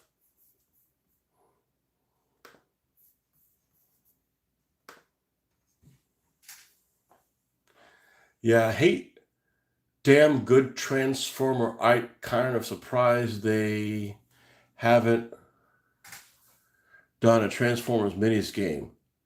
Gundam just got a miniatures game. Yeah. I guess if they make one. Well, you know, Hasbro's...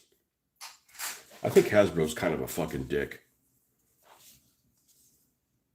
But that pretty much goes for any corporation. I think I'm going to cut all this thing around it, and then I'm going to just grind this down. Because I don't need this huge platform. So let me do the same thing with this thing.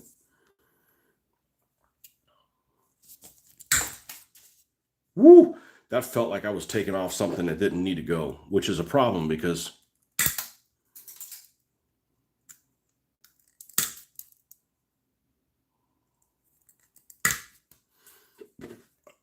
And I'm not going to permanently glue this to the car. It's just too easy to use Stickum.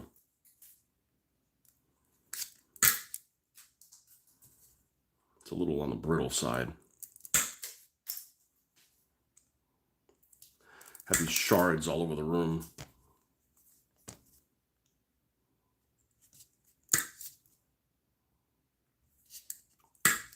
You know, or something like HeroClix or something like that. That'd be all right. I just want the miniatures, and I'll make the other fucking rules, you know.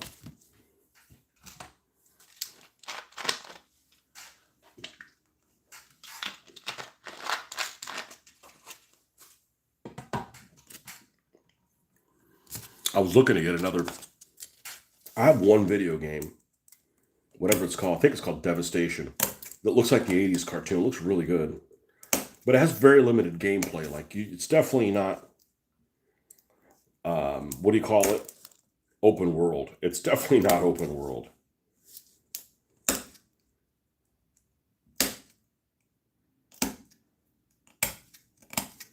And it's very limited the characters you can play. You know, I want to play all the fucking characters. You know, not like you can play this guy for a while and.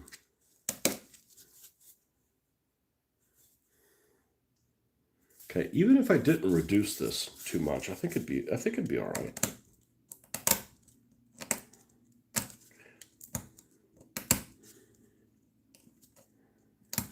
All right, let's try this again. We gotta do this anyway, so that'd be fun as shit. Just to paint the stuff.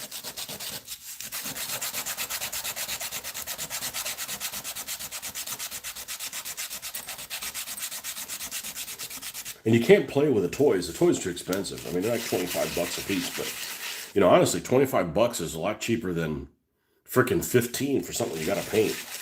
I'd probably take a toy and probably repaint it. The problem is they look too, what do you call them? Too stoic. You know, they're not in action position. Some of the miniatures like, you know, in action position.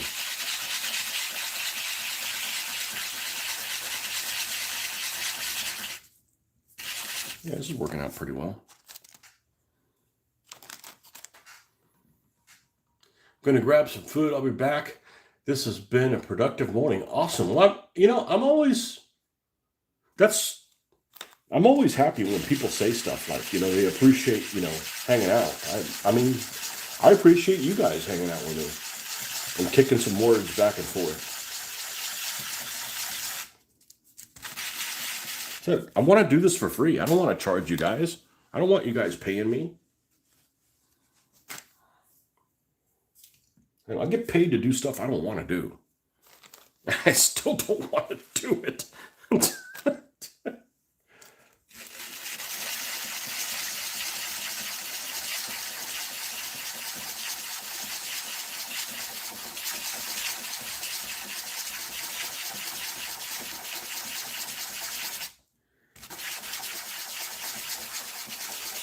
My daughter told me she didn't want to finish watching the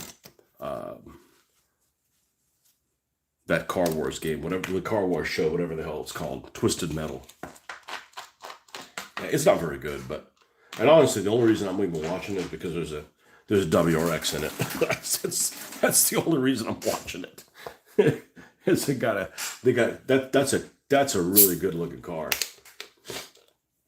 It's all it's more beat the hell up in that show than any of my vehicles are, but like, all right, I guess I'll watch it on my own. Yeah, this is out of balance a little bit, but all it's going to take is just a little bit of stickum.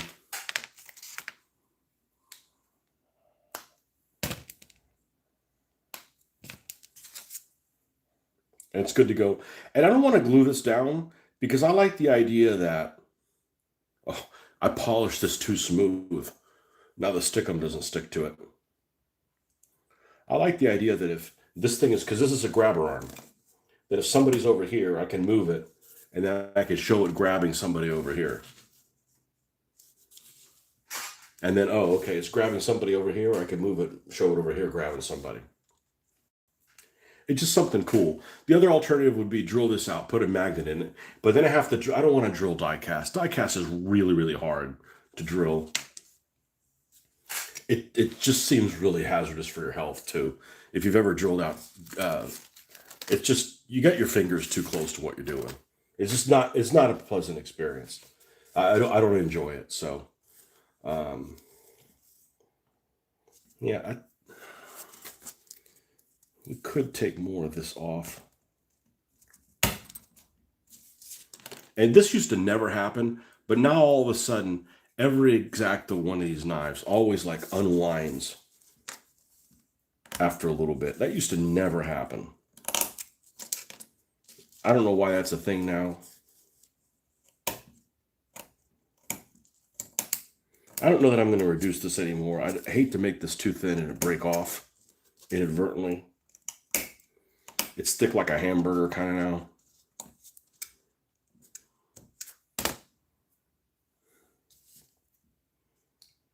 We'll leave it like that. And we're going to go ahead and put it on one of these with a bigger piece of stickum, and hopefully it'll hold it down while we prime this.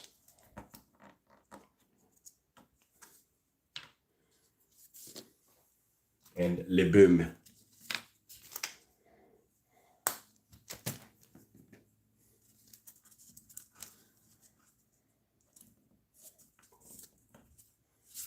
And le hern. Do I have one more? Yeah, I do.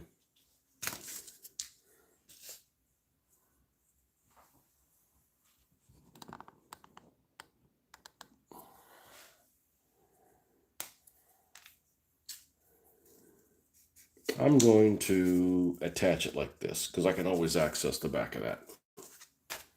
All right, but I'm going to set this off to the side. Let's see these things that I primed, if we can move forward with them.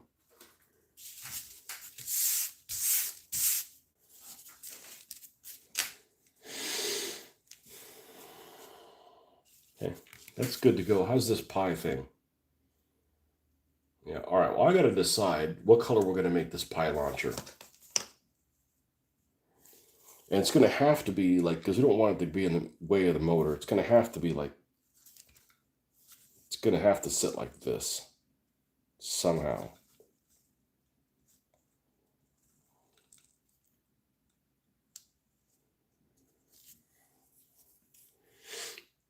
I kind of want it purple. I want it this purple thing so it doesn't stand out. I think that's what we'll do. We'll make it purple. We'll cut. Have I had to color match purple lately? I want to say I did. I don't know what the hell I did. What do I have here that's purple? Now the closest thing is the Viper. It's not purple. And why do I think that I've done that? No, I definitely painted something in this color. What's metallic purple? No, no, no, no, no, no, no, no, no, no, no, no, no. Man, I don't know what it was. I feel like there's something that I had to paint in that purple color. I don't know. Yeah, I guess not really important. All right, we're going to need black. I'm going to, just for the safety's sake, not use that one. I'm going to use a new one because I don't want to accidentally get this primer in the black. I don't know what it's going to do other than slow me down. And because I value my own time, I don't want to be slowed down.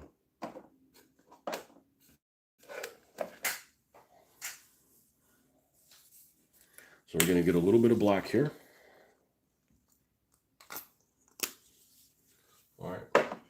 And let's see where this amethyst purple fits in. Oh, geez. Violent.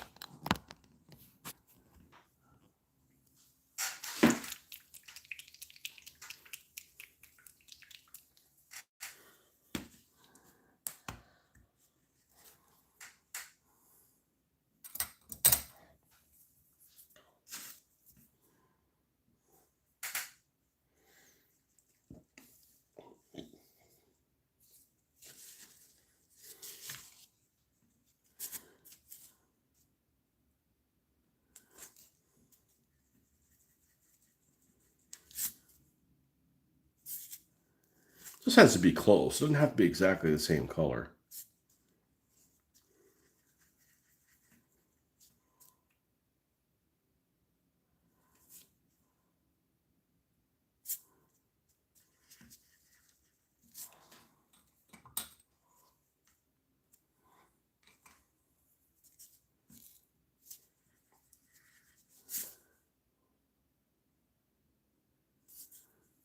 Just something like that. Let's start with this.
I forgot to tell Hoffman, since he's working on this Greek Peloponnesian War type thing, yeah, I should probably check out Assassin's Creed Odyssey.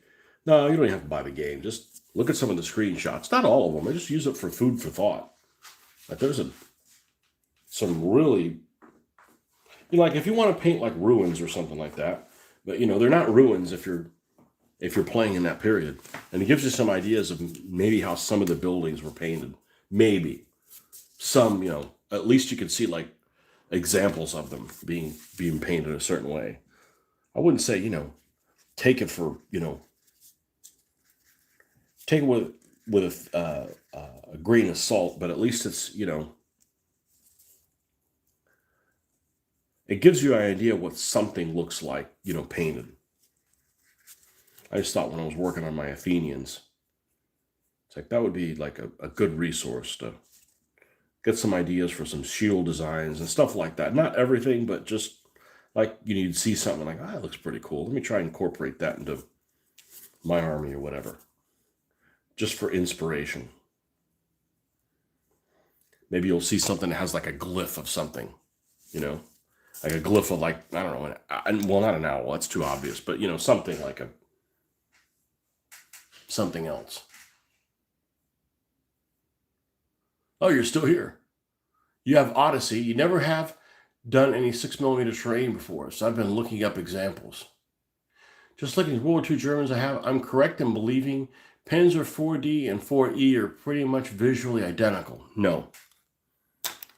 So a D, I believe, if you're looking at the front plate, so a couple things.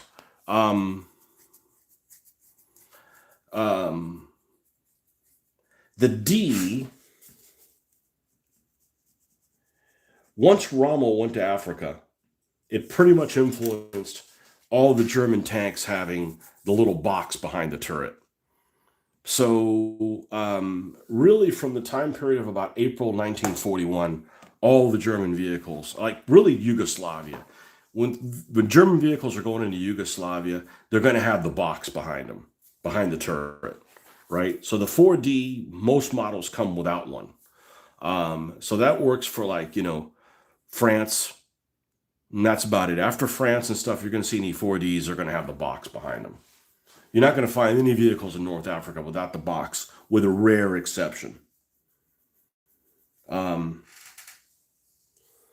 4, shit, I got models of both of them, don't I? Yeah, I got an E. It's not complete. Fuck it, let's do it. That's what we're here for, man. Let me grab a D and let me grab an E. The E's not complete. It's nearly complete, but it's not. It had issues. I think I know exactly where it is.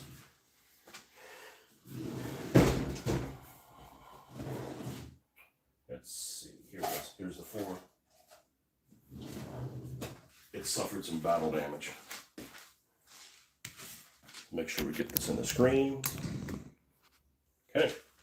And let's grab a 4D, which is in Russia livery. They're all the way in the back here.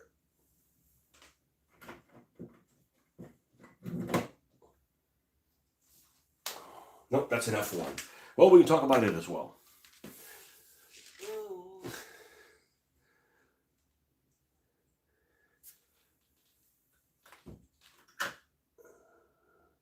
Nope.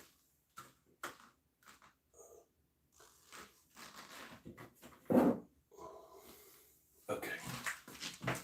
I don't have any other. I have an F2, but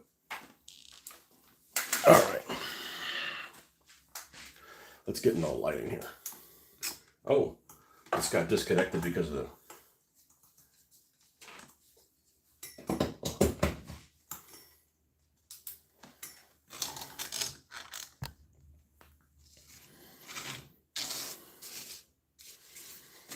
All right, let's put these in order.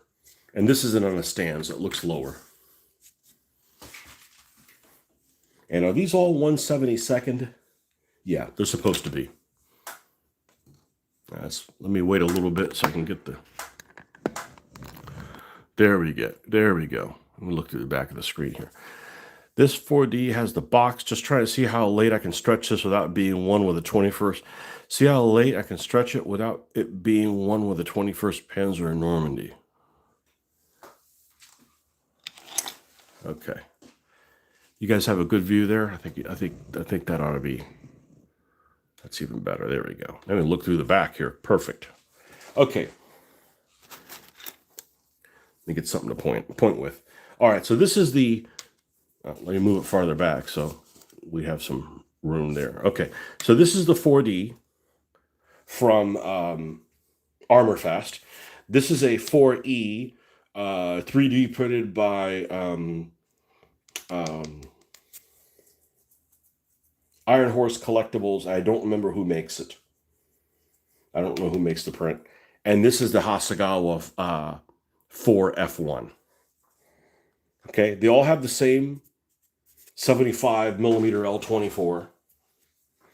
This started getting used. I want to say they used them in Poland, maybe not.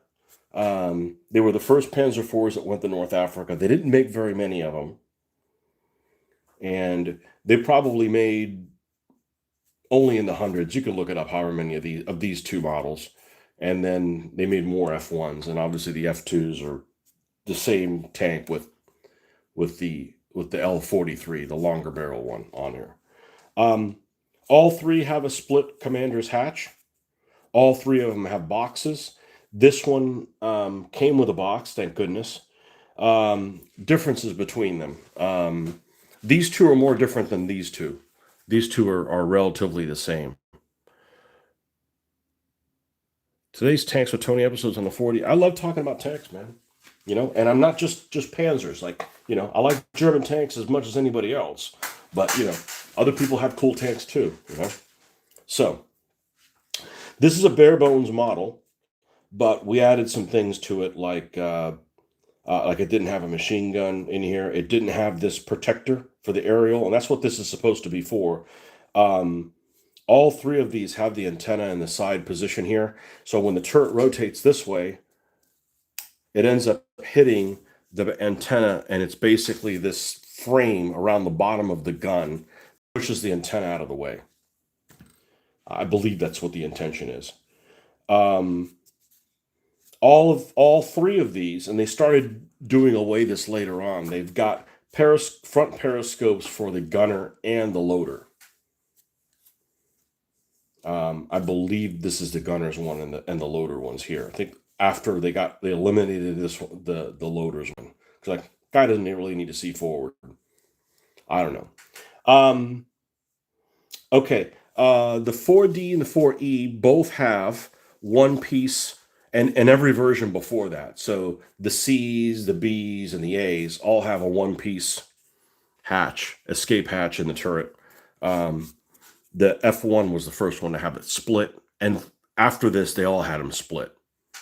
So the F2s, the G's, the H's, and the J's all had a split hatch here on the side. I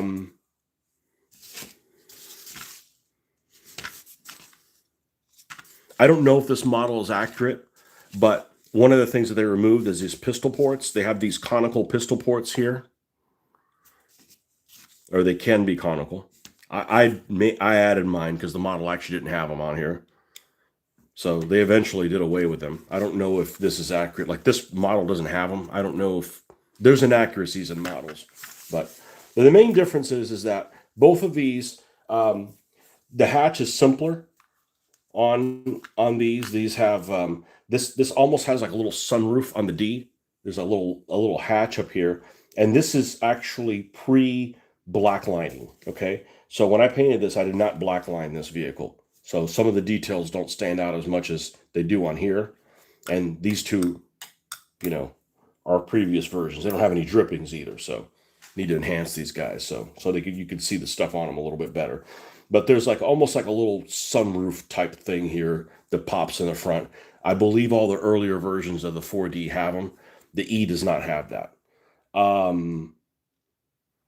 What else? They both have the front plate that is split. It's jagged. You know, it's this, and then it pops forward a little bit, and then it goes across. Both of them have it. The 4E has enhanced plates on there, has increased armor here on the hull. This one has the straight front plate. All the Panzer IVs after that also had the straight front plate on them. But the differences between these two are going to be the applique armor on them. That's mainly and what this looks like at the turret. That's it. The rest, other than that, they're basically the same vehicle. I believe the exhaust and stuff is the same on both. Yep. Yeah, it's in the back. Location of the aerial, also the same on both. That's the main difference. This is basically an up-armored, simplified version of this one. But this one was never made. I've never seen a 4E without the turret box. And most of the 21st Panzer divisions that you're talking about in 1944, they're usually C's. They're usually the version before this one. That just were just used for training. Period. Like this went out and did a main battle tank combat. So how late can you use these? Well, certainly all the way through. When they invaded Barbarossa, I don't know if they had many of these, if any at all. It was mainly these. And remember, most Panzers aren't Panzer IVs, but it was mainly these two tanks. And then eventually this one got phased out. You could use this certainly through the winter of 41. You start using it in 42, you don't see it that often. So, by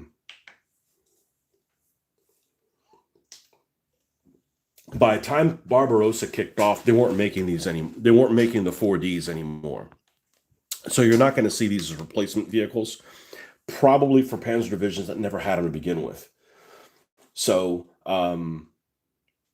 Barbarossa, definitely. Afrika Korps, definitely all the way through 1941. After Operation Crusader, you're probably not going to see any. This is a 1941 tank, pretty much. You can use it in 42, sure, but it's just not that common. This is more common in 42. By 42, you start seeing these. Mid 42, you start seeing the late barreled, the late longer barreled Panzer IV F2s. So, this Warlord kit actually builds B, C, and D. I would never build a B or a C, ever. Gaslands tanks. Well, we're not going to use any of these for Gaslands. I have a tank to do. I have a tank body to do, and it's not something that's recognizable as a Second World War tank. I do not want to take a Sherman and turn it into a Gaslands tank. I don't want to take a Panzer anything and turn it into a Gaslands tank. It just, I want something, something different. Yeah, the Warlord, I don't know why they decided to do that. Probably because it's the same turret. I'd definitely make a C. Definitely make a D, put a turret on it, use it all the way into 1941. You probably wouldn't see any of these in Italy. Hopefully not doing something in Italy. You could use it and nobody would know except me. So if I come by your table, you're cursed. Do I know if any BC or Ds were handed over to other Axis nations where they might have been around longer? I don't think so. There's not that many Panzer IVs that got handed off to other nations. Hungary got some, but they didn't get some until after Hungary was off the Eastern Front, because the Hungarians basically were an active partner until Stalingrad. And after Stalingrad, they got crushed so bad, they really didn't see a whole lot of front combat action. Romanians got some Panzer IVs, but these early Panzer IVs, I don't think anybody got them, other than the Germans.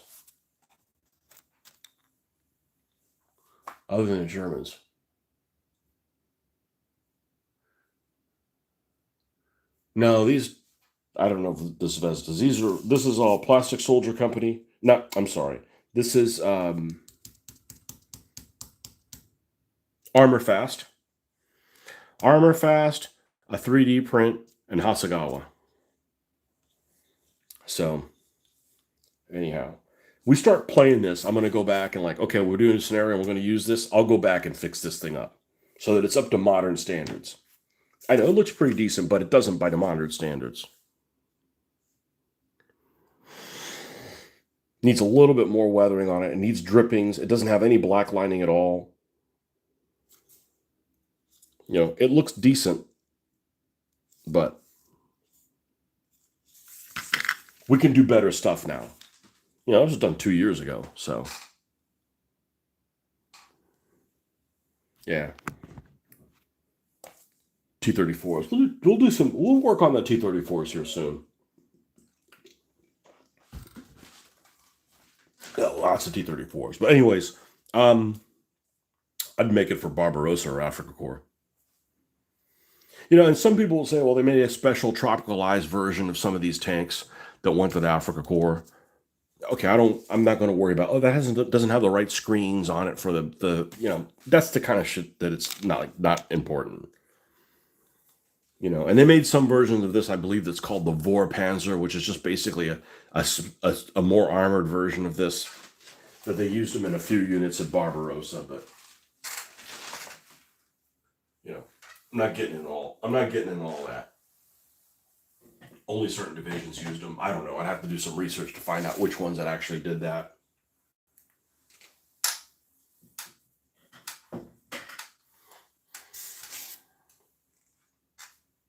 Warlord Panzer. What were you planning on using it for?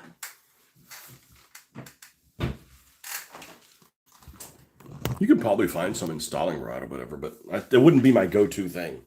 I mean, if you already had it, I'd find a way to use it, but I wouldn't like, hey, I need some Panzer IVs for Stalingrad. I said I wouldn't buy a Panzer IV-D. I wouldn't even buy an E. I'd buy an F1 and an F2, and probably equal numbers of both of them. They said, so might try as demorph the chain of command force in the early war and pick up some more appropriate early war vehicles.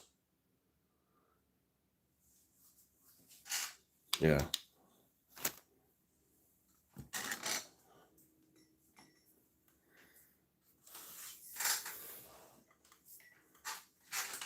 Yeah, I love me some tanks. Okay, back to clowning around. All right, what we're working on this thing right here, and I don't mind distractions. Like I could have just said, "Hey, I'll let you know later." I don't mind shit like that. All right, how close are we? We need a little bit more, less metallic on it than this. And this is like has too much like silver in it. So the only way to do that is to mix another purple. I don't think I'm going to do that. I think I'm going to go with this. The question is, did I put some of the core color in here or not? I don't remember if I did or not. So let's just bring some of this out and see what we're dealing with.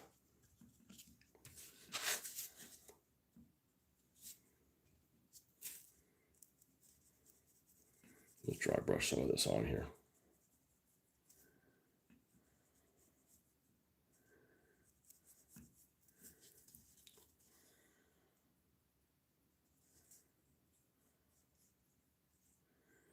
I do have a tank, but I only have one tank body. I'm thinking, who should get the tank? Who should get that tank? You know? Do I want like the rappers to get a tank? Or the Mexicans? Or the rednecks? I feel like the rednecks is too easy.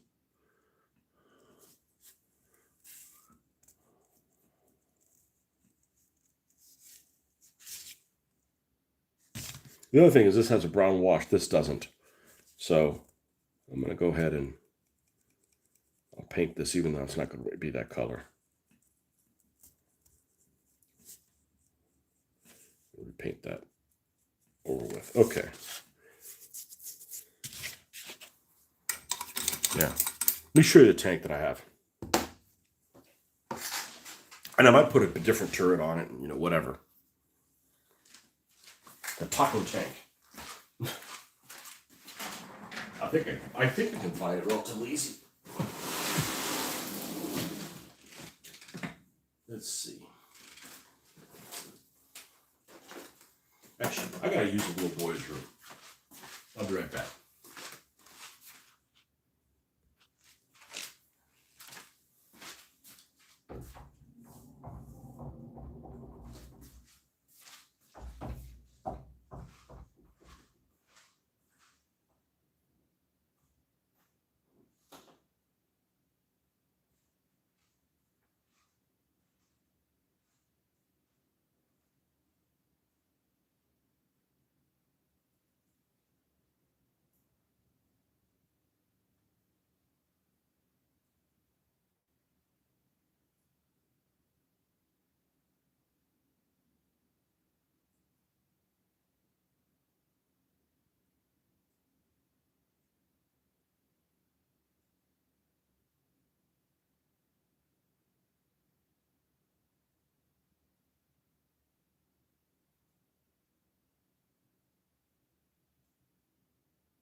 All right, the taco tank.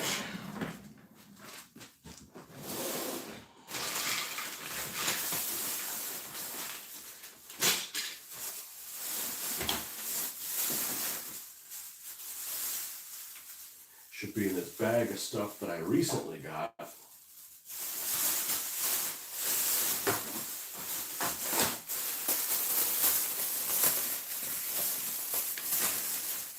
Oh, I know exactly how to decide who gets the tank. It's somebody that won't get a rig. Or at least won't get a rig initially.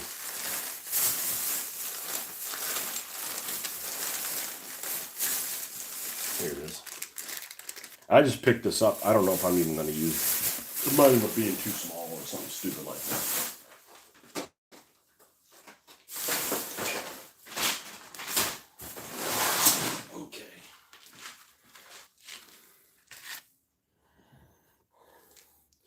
In Twisted Metal show, do they have the guy who is attached to two giant wheels by his arms? Not yet, anyways. His bolt-action army box came with a Panzer IV and SDK of U-223. One that I built is a 222. So it's like for like early war. Yeah, 222 is a really useful vehicle. They use those all the way through the war, but I always envisioned them as being gray. But they definitely painted them in Dunkelgelb. But you're not going to see a Panzer IV in Dunkelgelb. Okay, this looks like an M60. Of course, it's probably like 15 millimeter scale.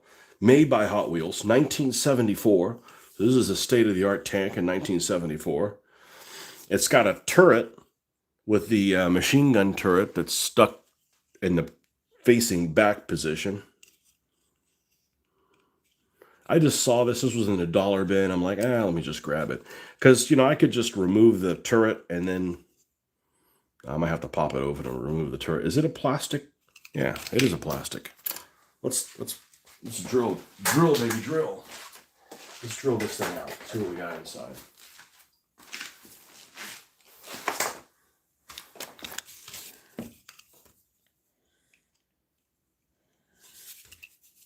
Drill, baby, drill.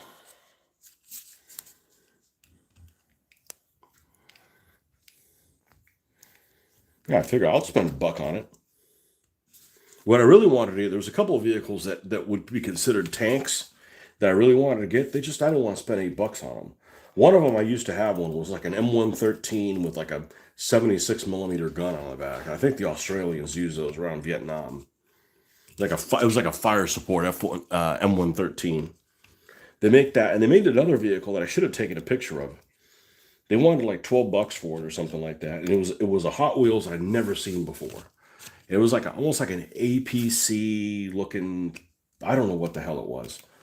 It was almost like that tractor that they used to like haul like artillery in the Second World War, almost like that, but done like in an APC fashion. And we need to go deeper than that. Let's hope we don't fuck up the barrel on this thing.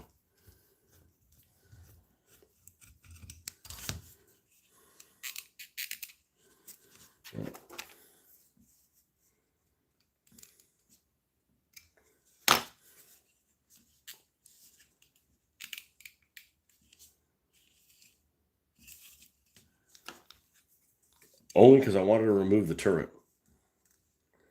It might be one of those, remove the turret, put a different turret on it. I've got a spare turret that came in one of the sets here.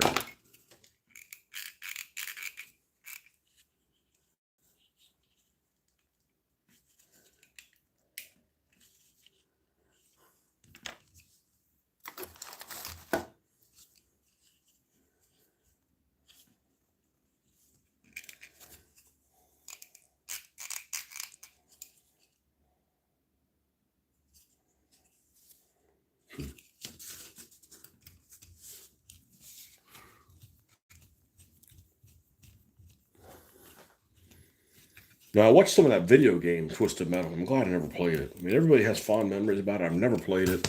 It just looked like a lot of rinse and repeat over and over and over again. I didn't realize you played the clown. Like, that's like crazy. I thought that'd be like a boss or something like that.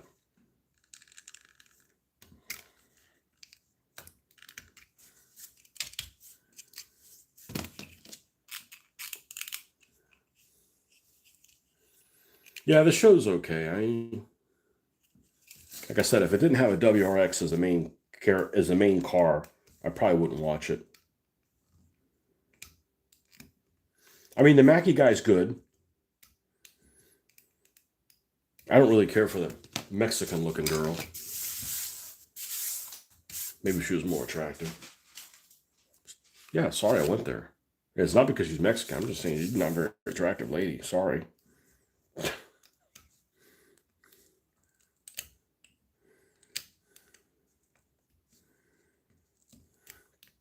I tried watching The Boys, man. I just couldn't. They're having so much trouble getting through season 3.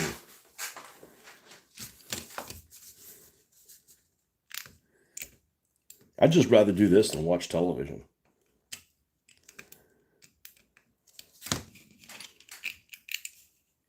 I really don't want to get in there and pry it apart. I'm afraid of something bad really happening. Although I may have to resort to that.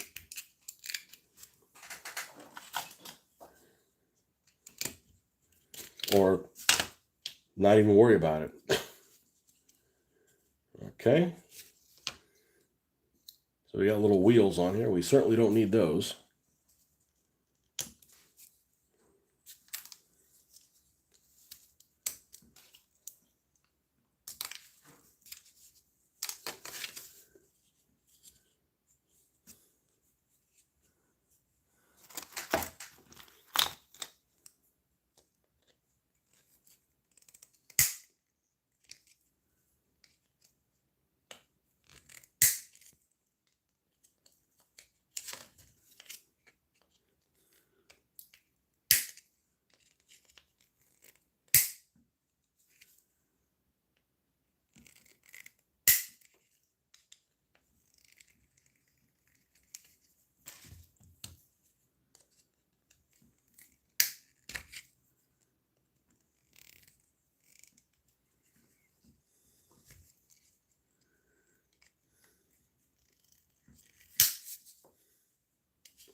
I want to remove the turret anyways because even if we were to keep it, there's a whole lot of pressure on it.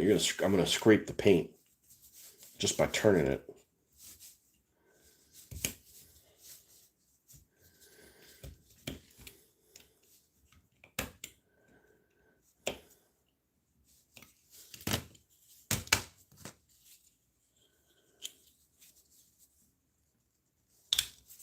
There we go.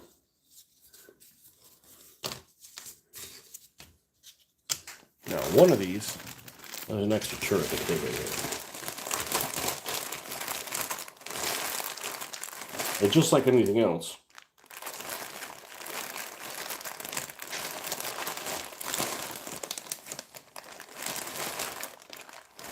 we're going to design it when we start sticking things on top of it.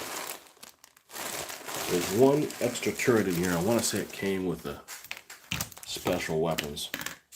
It might be too small. But honestly, this is a pretty small footprint vehicle.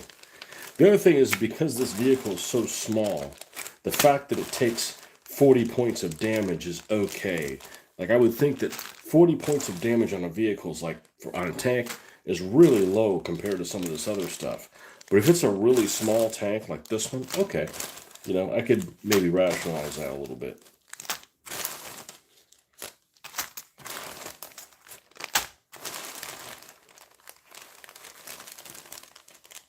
Here it is, and those laser weapons.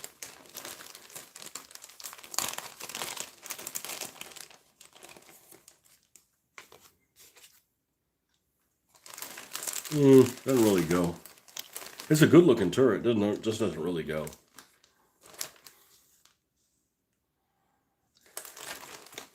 You know what though? I said I wasn't going to do this. I got a lot of extra. I got a lot of extra turrets, like, and the Sherman Fireflies, for instance. This set of Sherman Fireflies might actually look pretty good with an oversized turret on there. I know, I've gone down a rabbit hole. That's okay, you guys enjoy this shit.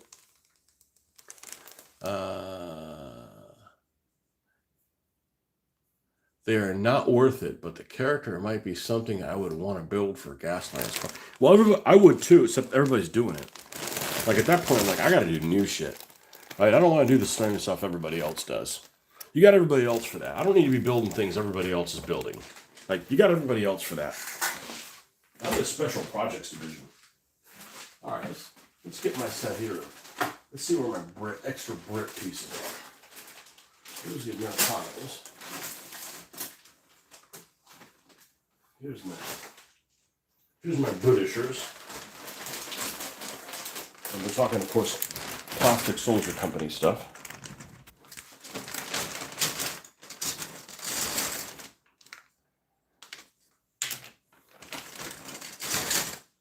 I mean, I got two.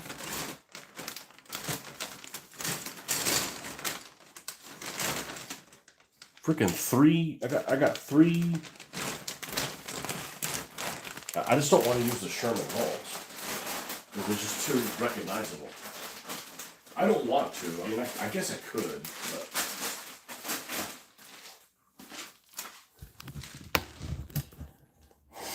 I don't know why I pulled out three of them. We only need one. Do we have hatches for them? Not that I couldn't make my own.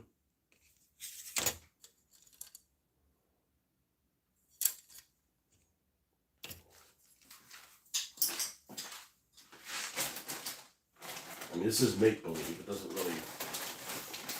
See, what's the other screw that comes with these guys? Maybe the hatches are on that part.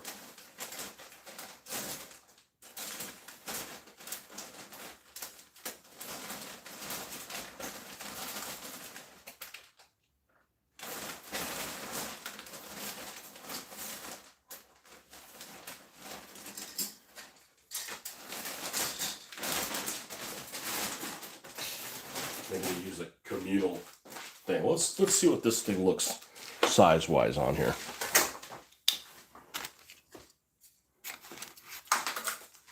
Jeez. Let's stop making things difficult. I'm gonna go over here. I'm gonna get a Sherman Firefly. Which one are we gonna grab? We're gonna grab this one.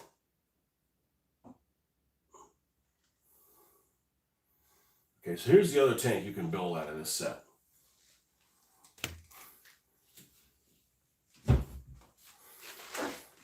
And it doesn't have this hatch. So this hatch should be somewhere, and there it is. So I just don't have a commander's hatch. But we could make something out of that. Okay. But here's the Sherman. No, we'll just use one of these.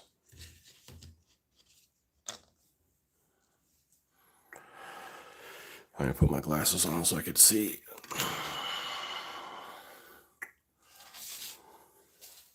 Does that fit in there? I don't know. I don't think that looks half bad. I don't think that looks half bad.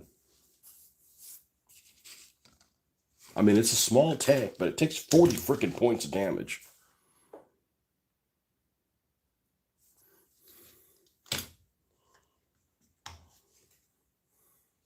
Of course, it's going to look more like...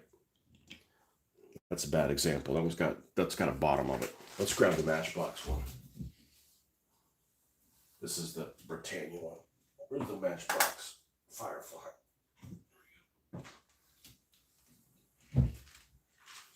It's hollow, right? Yeah.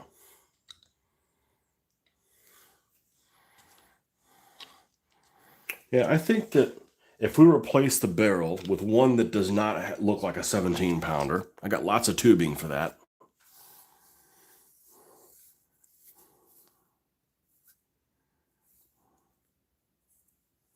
I think it'd be all right. I think this hull would be okay. You know, I just hate to have a really big tank. Like, oh, it only takes 40 points of damage. Well, I guess it's not, doesn't have a lot of armor on it.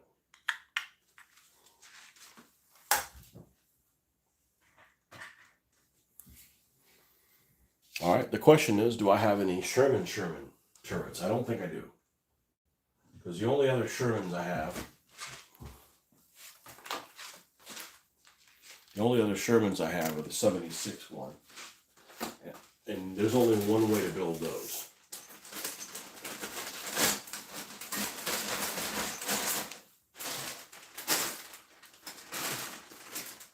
Yeah, there's only one way to build those. So I don't have any Sherman 75 mil. Okay, so that's definitely probably the way to do it. Definitely, probably. Alright.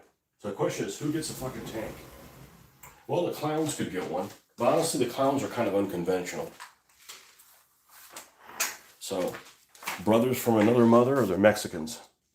I don't want to do a redneck tank. Rednecks get a big rig.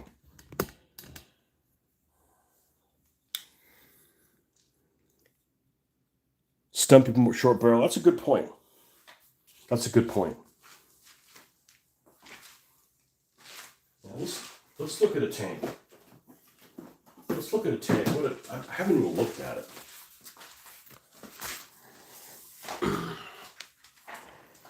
Like I specifically got this for it. A M41 Walker Bulldog hull probably would have been perfect, but for some reason that vehicle is very difficult to find. Might actually still find something at a dollar store. Tank.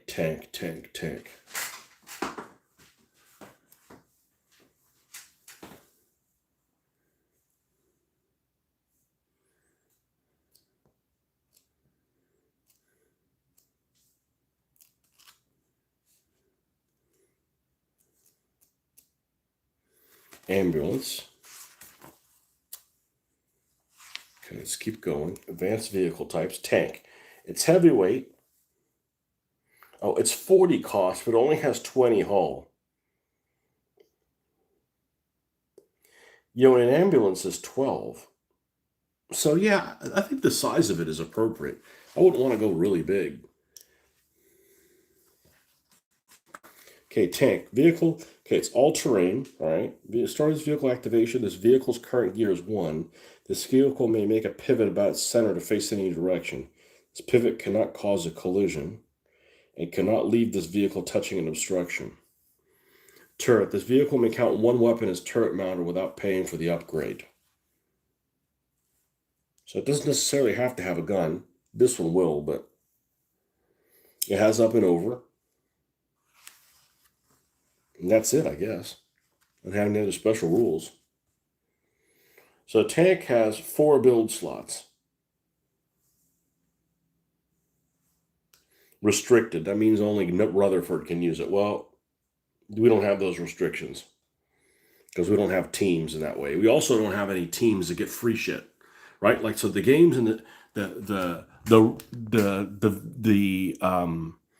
teams in the standard game of Gaslands, if you build them as teams or sponsors, they get like free shit. Like, you got to buy all your stuff, but like you might get Rutherford gets like free stuff. I don't have any of that stuff. So because I don't have any of that stuff, I can have any vehicle on any team and have no problem sleeping on it.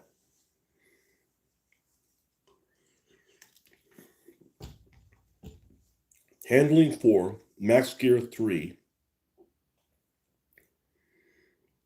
4 build slots.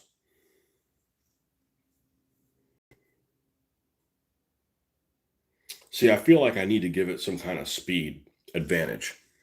Because if it stays in max gear of 3, same thing with a bus, it'll never catch up to anybody.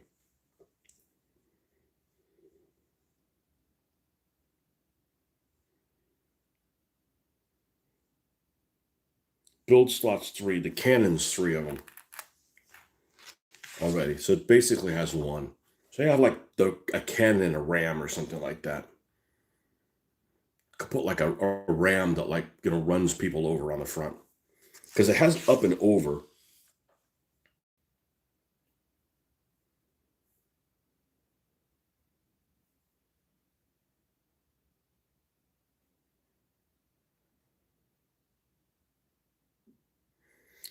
Up and over. During this vehicle's movement step, after resolving a collision with an obstruction of a lower weight class.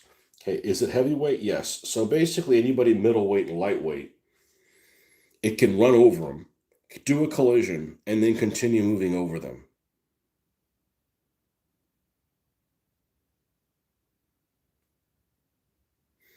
And if I put a ram on it, it won't suffer any damage from that direction, plus 2 extra damage. It needs to have a ram. It's going to have a ram and a cannon. The ram and a turreted cannon. At least the first one will. I mean, it can have like missiles and a turret, turreted missiles, and you can make different versions of it. I think that's what we're going to do on it.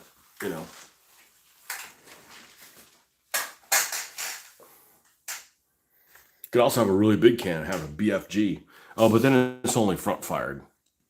Well, you could have a BFG to the front and have the turreted cannon. What if you like something that's based on like a Lee? Something's based like on a Lee tank. You have the cannon in the turret, and then you have a BFG in the hull. Okay, well, need to look for a used Lee. That would probably work.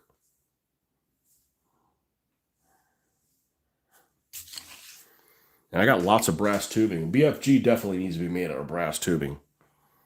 Big nasty. One shot, though. What's the base cost of a tank? 40? Okay, so it's got to be that 54-point vehicle class. So the Mexicans already have one. They got the Butcher. So seems like the brothers need to have this tank. This needs to be a brothermobile. The Bling Blaster or something. All right, well that's good. We can work with that. I feel like I need to put somebody in the turret. I got some African War figures who probably could fit in a turret. Some cool looking tank commander with a beret.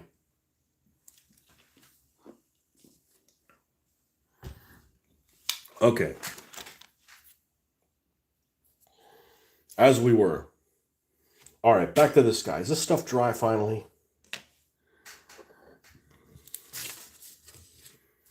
Oh, we still have to figure out how the hell we're going to glue this down. I think epoxy is going to be the way to go.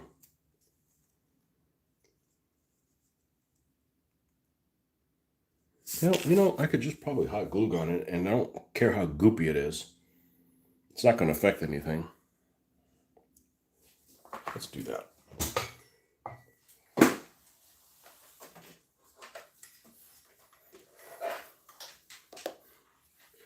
Bling Blaster. We could do better than that. I think that's what we're going to do. Because the Mexicans already have one of those. Rednecks can have a big truck. If anybody has a truck, it's going to be the freaking rednecks.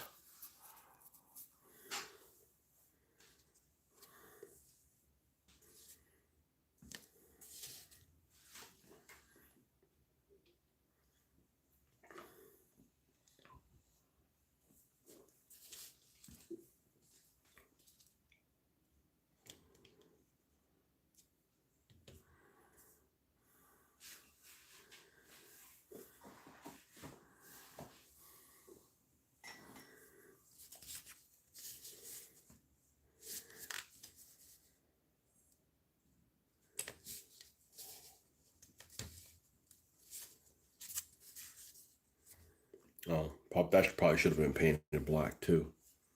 Yeah, we'll be all right.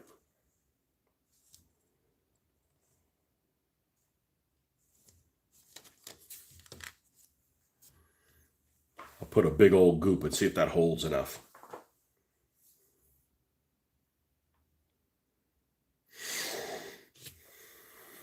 Treats for creeps.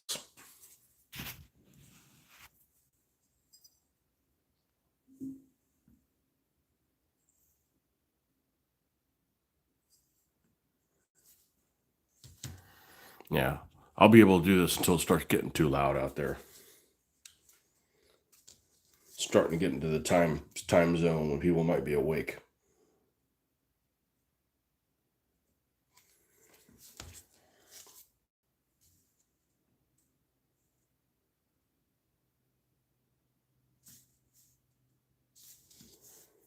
All right, let's just do that.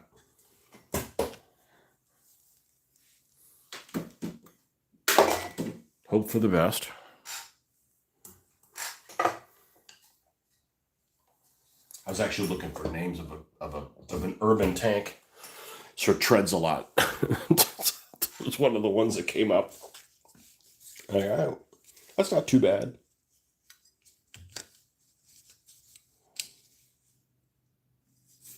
Let's see how this looks. This one's wedged in.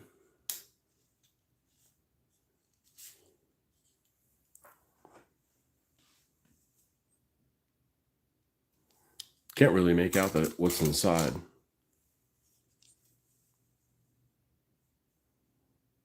Don't think it's really important, but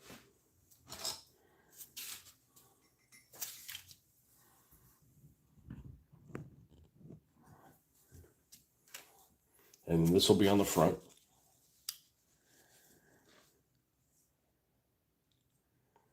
And then we're going to go ahead and put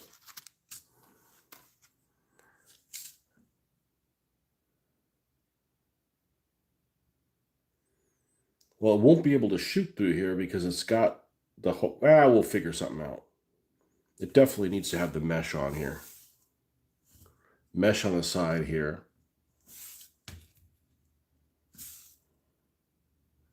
Probably on the front.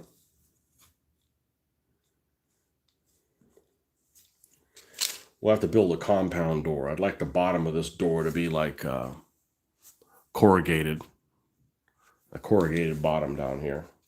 And then maybe mesh on the top. I'm going to use the big mesh.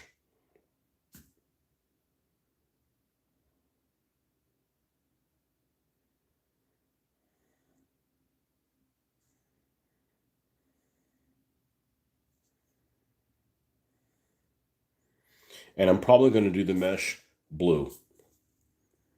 It'll be blue and, and damaged and like what I'll probably do is I'll probably make it metal and then I'll add some blue like the paint was falling off of it or whatever.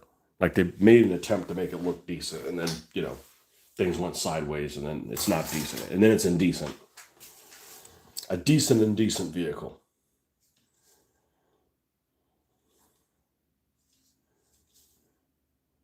Yeah, all right, so we're going to pop this thing open.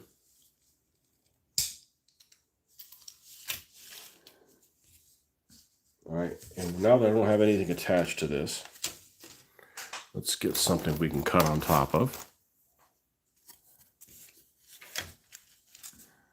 And an X-Acto knife.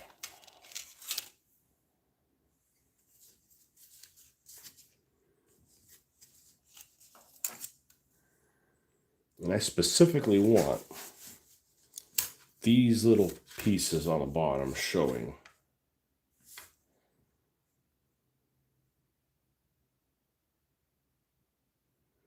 So we're going to cut on the diagonal and we're going to have 1, 2, 3, 4, 5, 6, 7. I'm going to keep 7. 1, 2, 3, 5, 6, 7.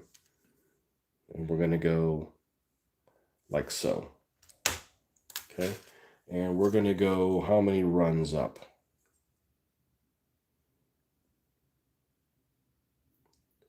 1, 2, 3, 4, 5. 5 complete ones. So this is 1, 2, 3, 4, 5. So we're going to cut across here.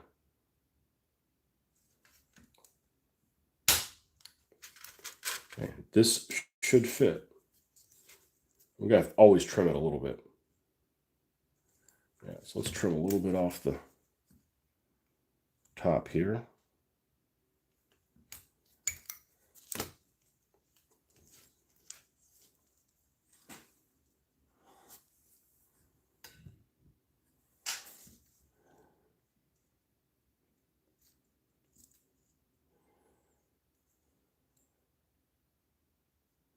Really wanted like that to attach like that. So really take the half off of the top here. So in other words, go across here.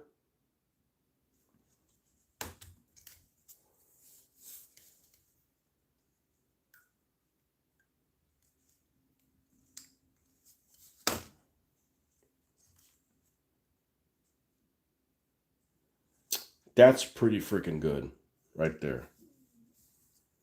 That's pretty freaking good. Just like that. Now, I'm probably going to take a section in here and cut it out, whereas the part where the minigun can fire through it.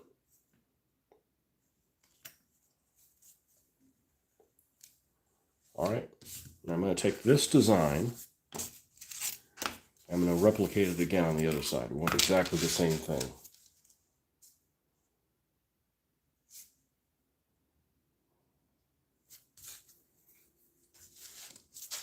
I want to cut on this. It's a hard surface.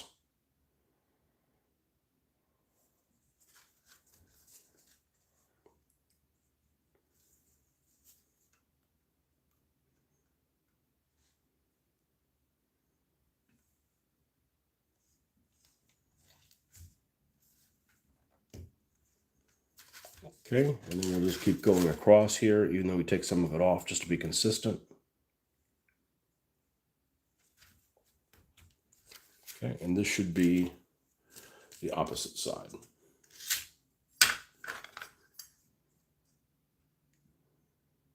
And likewise, we'll take the half of this off.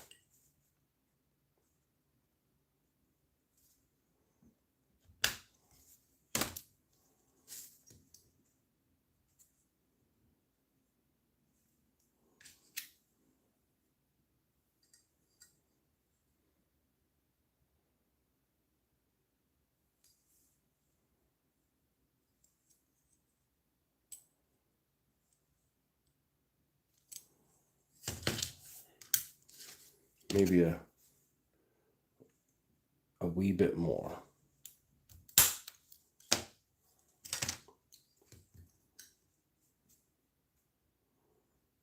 There we go.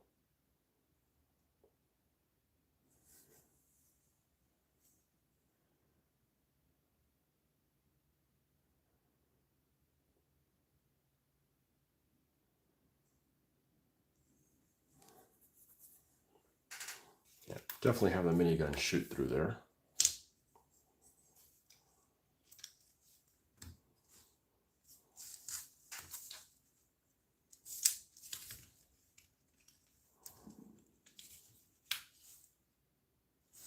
And it's actually a little on the low side.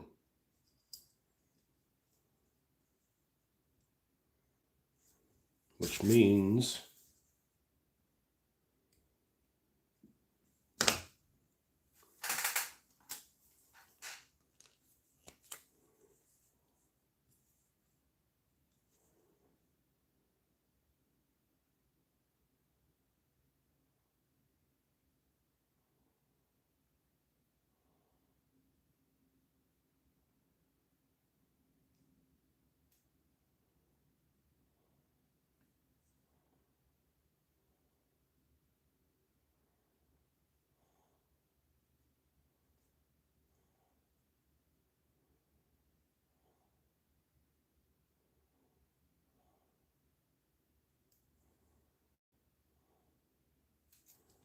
let's see what happens here. Let's hope I don't fuck this up.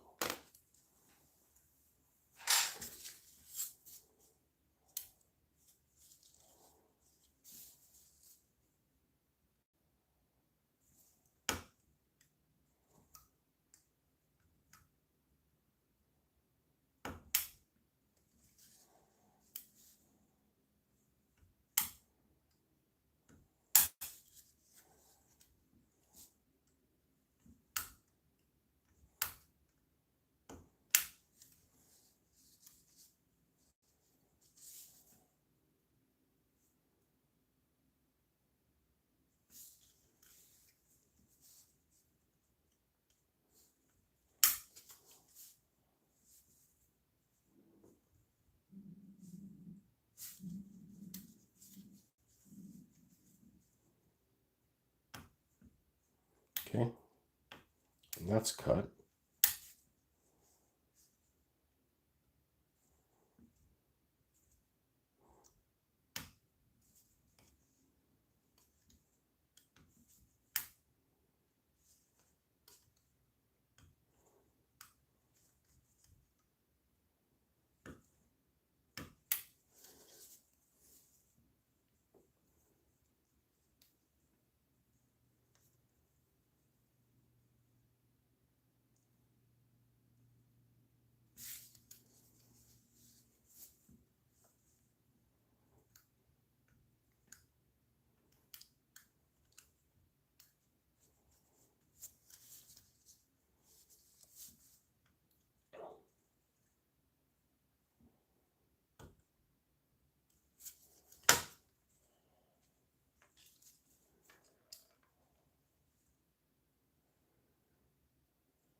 enlarge this to here.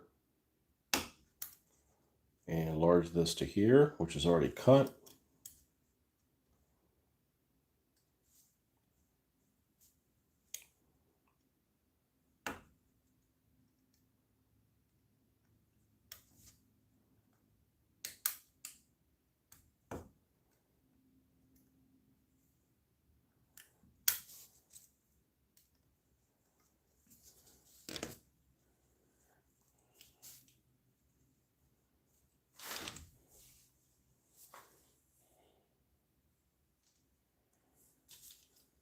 God bless it.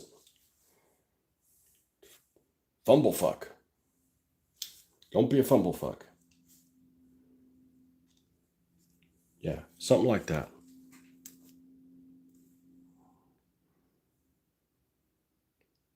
So now you have an opening where the chain gun can fire through.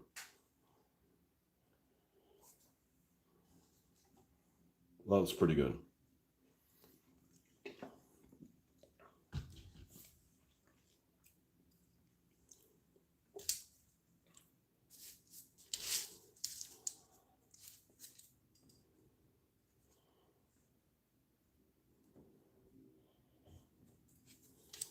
That looks pretty good. Let's save these little bits. Yeah, I think it actually will look better that it's, I don't like using these cage things on most of my vehicles, but I like to feel like these are like caged animals anyways. These guys have serious problems. They look like this Joker right here. Like that guy's got serious problems.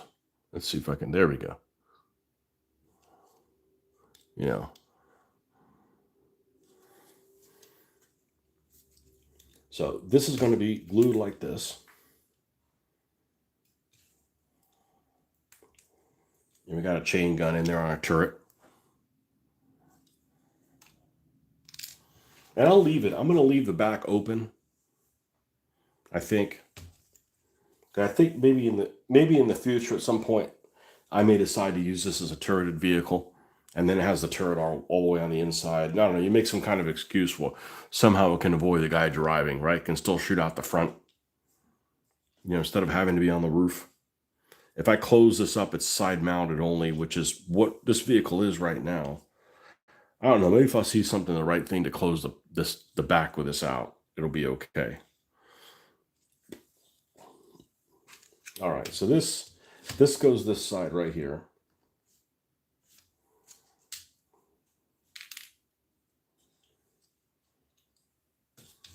And if I want to do the same thing, then what I need to do is actually turn it this way. The footprint of both the same? Pretty much.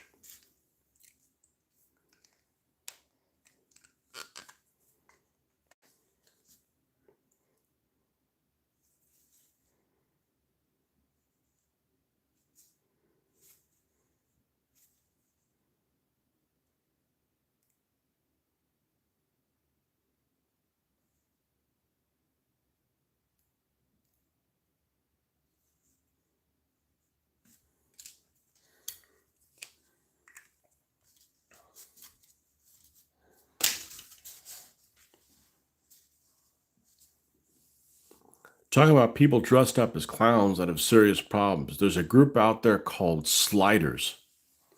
Oh boy. I've never, I don't watch horror. So I've never seen any, clowns and horror mixed together. There's some stuff that it freaks some people out. It doesn't really bother me. Dolls, some people are afraid of dolls. I ain't afraid of no fucking doll. What do you do? Maybe you play dress up? Maybe I'd be scared of that, but I'm scared of no damn doll.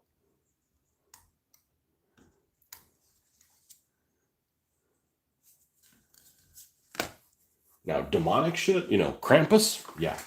I don't want people running around looking like Krampus. Sliders, huh? You're gonna make me look that up.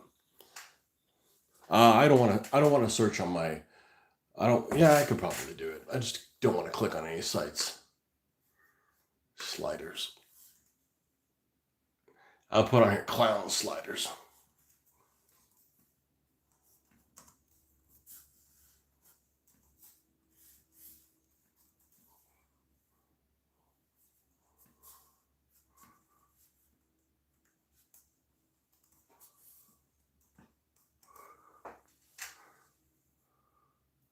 I see a bunch of turtles. Did I type it wrong?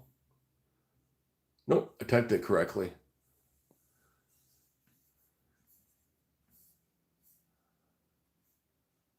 Clown makeup sliders. I wear no makeup.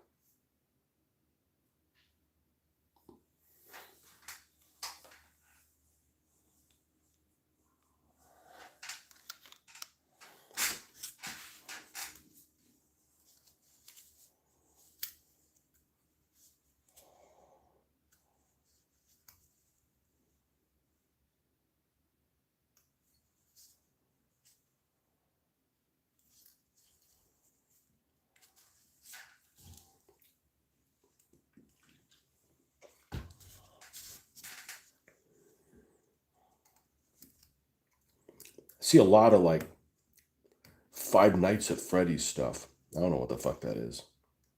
Demonic furries. My daughter was trying to explain to me what she thought it was. She doesn't watch horror stuff either, but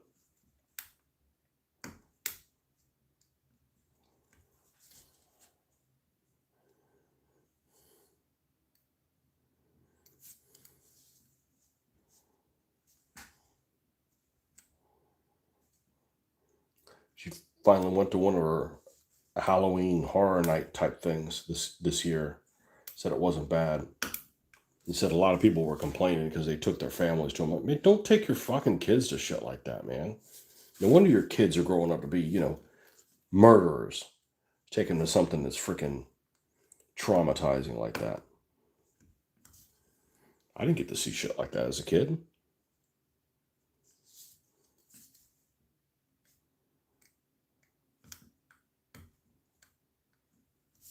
I think the only rated R movie I ever saw before I was 17,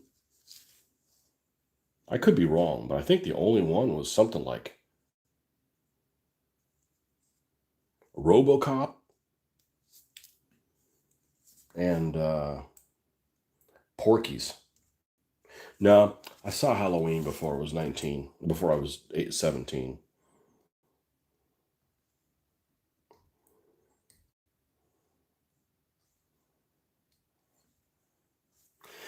Let kids be kids, man. I put that stuff in their freaking head. Okay, that looks good. And then this side.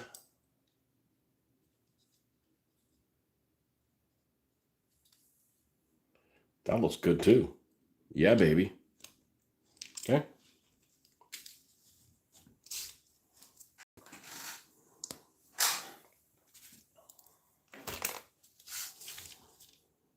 All right, so we definitely want this. I got half of mine to just glue this thing on here. I think we're going to do that. We can paint around anything else afterwards. So we're going to use the slow super glue.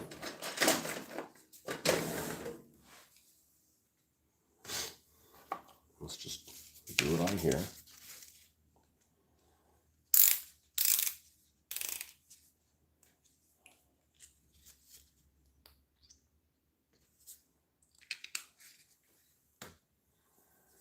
And let's get a toothpick, which we should have one floating around here somewhere.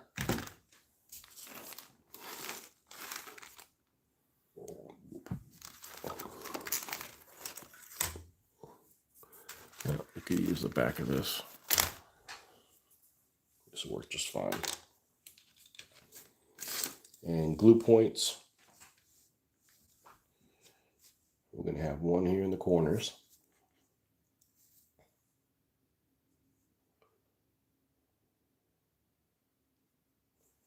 There's some across here.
Okay. Oh, did I put it on fucking backwards? Yes, I did. Oh, fucking moron. You fucking moron. Yep. There we go. Looks better. It's got better detail on this side.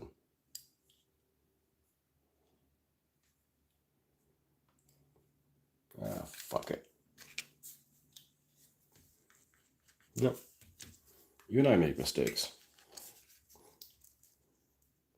Good thing we used the slow super glue. All right, now we know where the grab points are. There's no point in putting any on the sides there because it's not going to grab.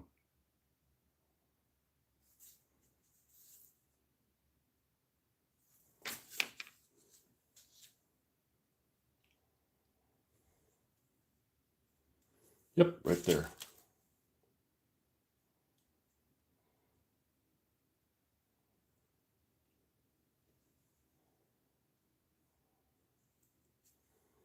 Okay. Flip it to the other side. Oh.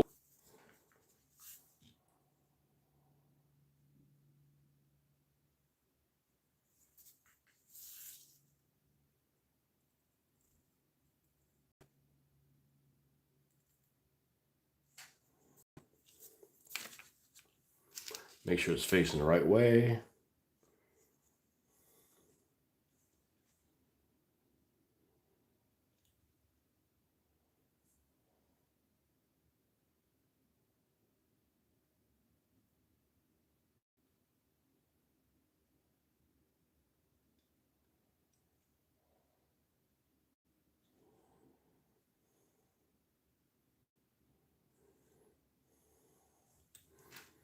Okay, good there.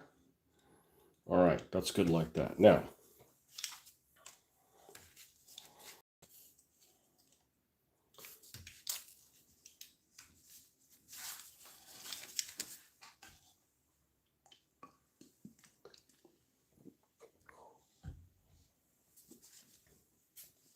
this door.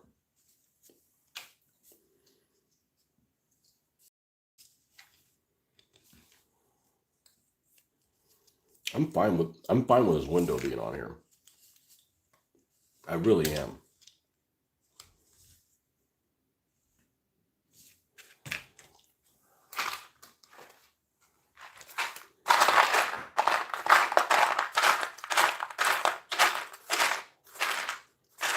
I'm visualizing like a Dutch door, but only the bottom of it corrugated.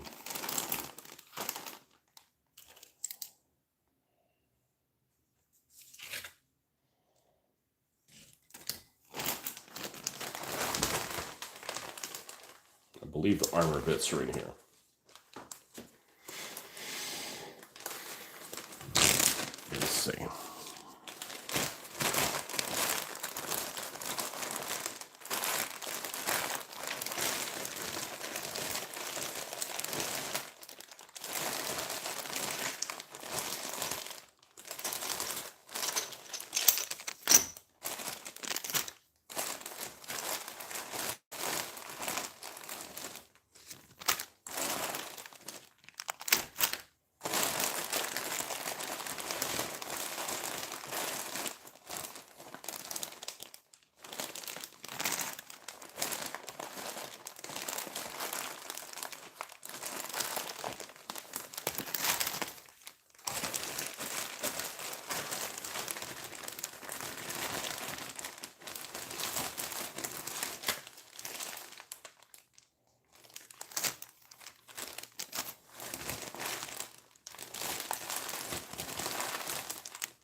No, no. Nope. Nope. Nope.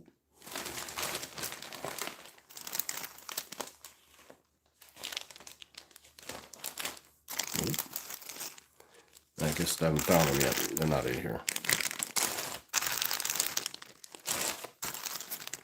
Which means they're sitting up here somewhere.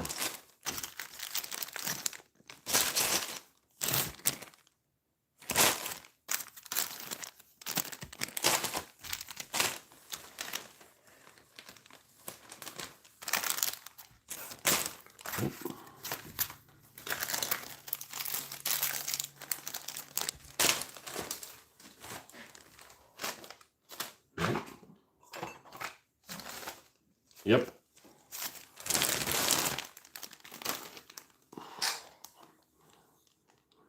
Back. Sorry I haven't been here in a while. That's all right, man. I'm not paying you to stay around. It's all good, man.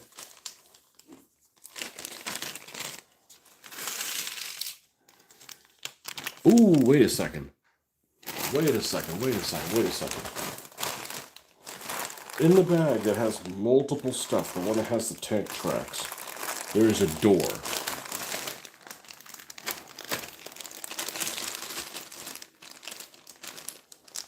There's a separate door I remember seeing. Here it is. Does that fit? This thing right here. Let's see if this is. Oh, man. Yeah, we could probably work with this.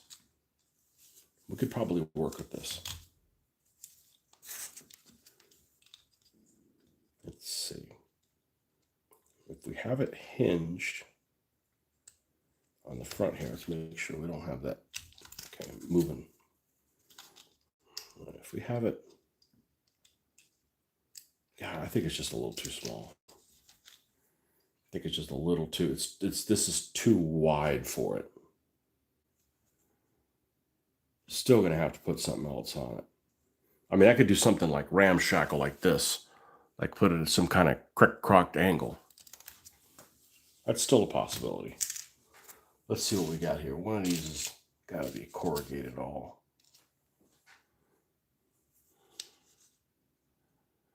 Need something like this. You know, you got some kind of vertical slot where they could shoot out of it.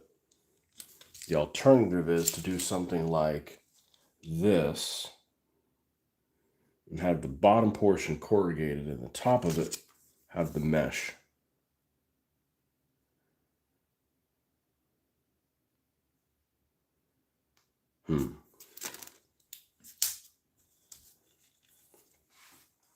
All right, let me see. Are there some that are in the different direction? There's that one.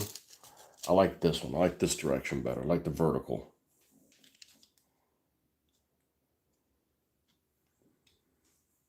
So how about, so we don't have a total waste. If I am going to use this, please get off me. If I am going to use this,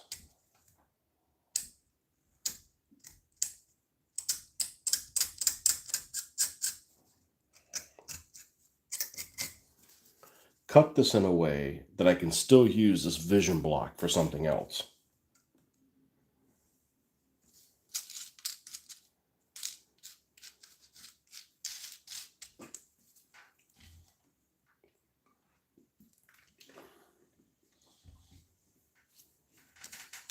Because the front, we're going to put this mesh across the front too.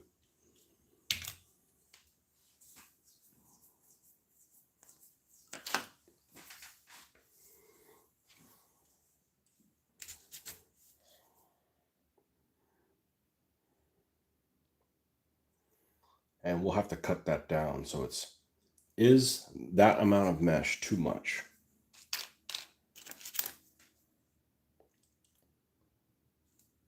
It's going to be the same as like the height of that.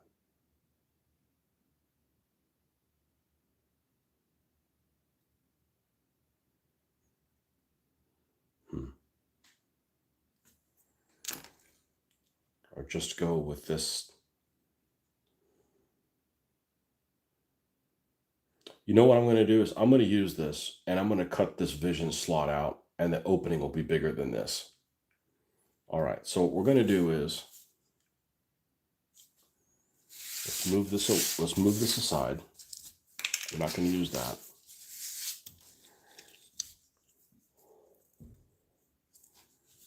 I wish this didn't have this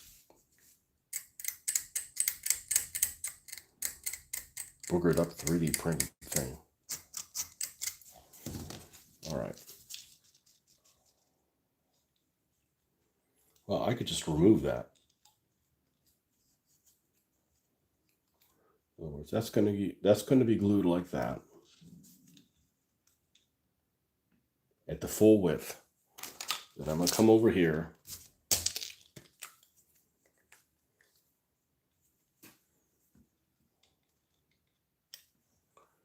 and I'm going to cut across this.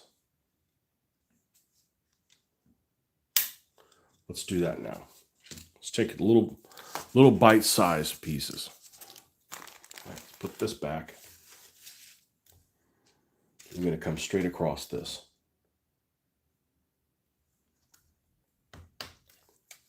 Now let's take a look at it. All right, we're going to cut a little slice around that, but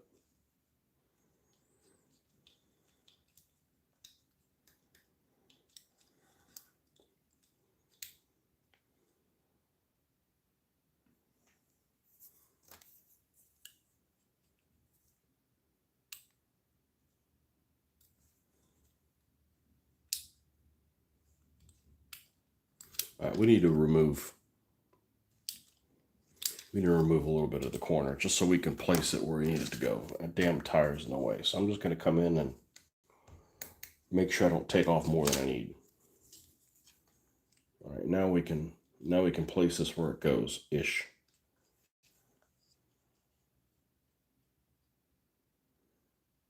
Okay, I don't mind it laying on top of this.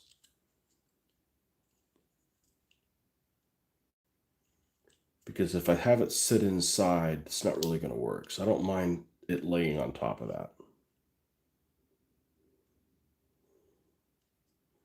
Now, if we have it like this, I kind of want it to stick to this curvature like that.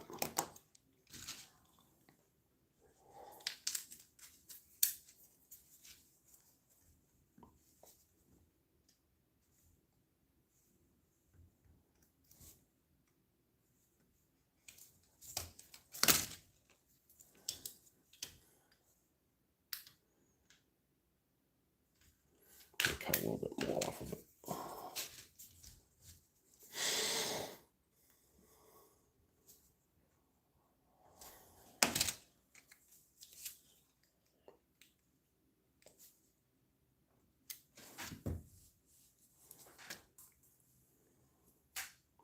We're like a fucking apron. Everything seems to go in between my legs.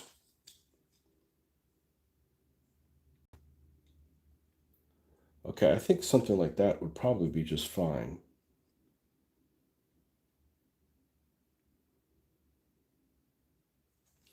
And then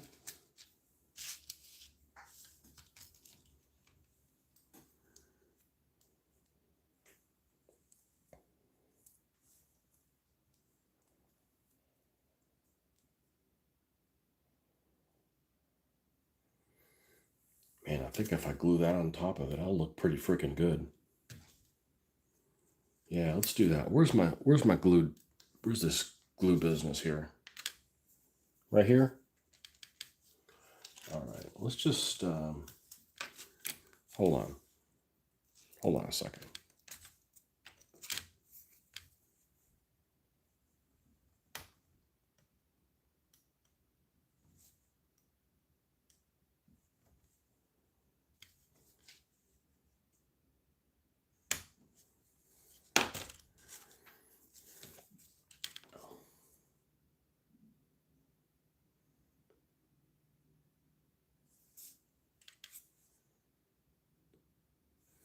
I don't mind gluing this on because it's not closed up yet. So we can access the interior the other way.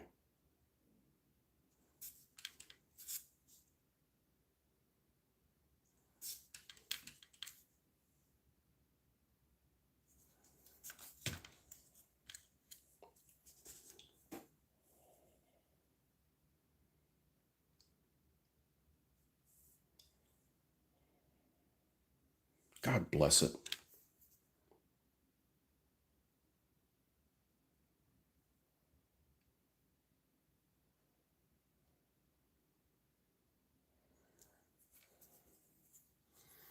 I really don't like working with super glue. Really not a fan. Got to baby it too much.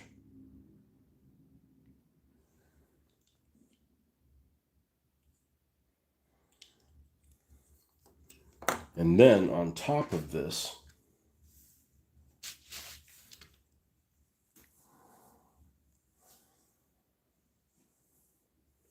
where's my little tweezers? I always seem to be walking away. I only got one pair that are worth a shit.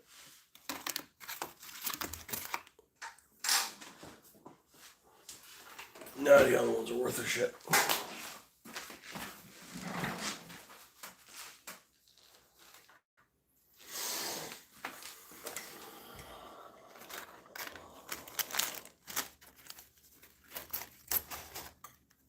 God, they're almost walking away from me.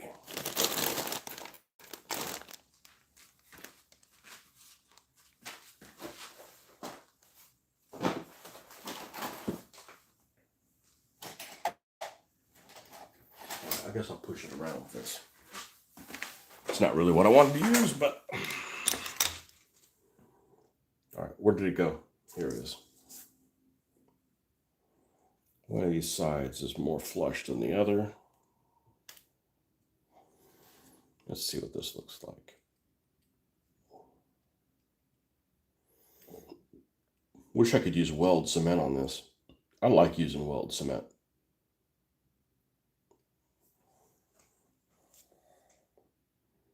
That looks really fucking good.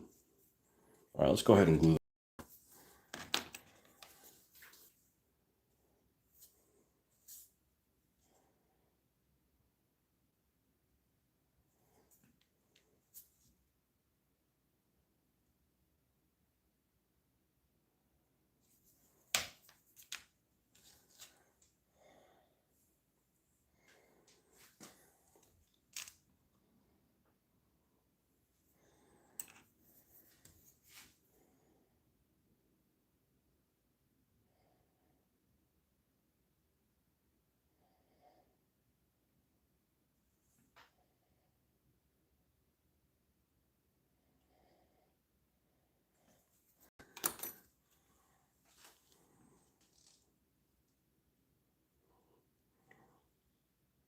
Okay, that looks pretty good.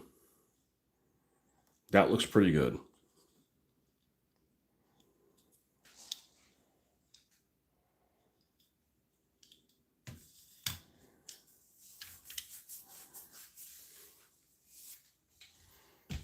And then we'll do this paneling will actually be, it'll have some green paint over it.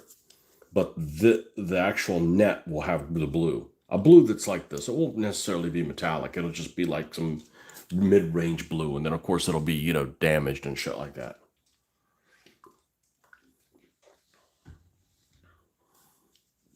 That'll look pretty good. Okay. Let's put a mesh across the entire front of this.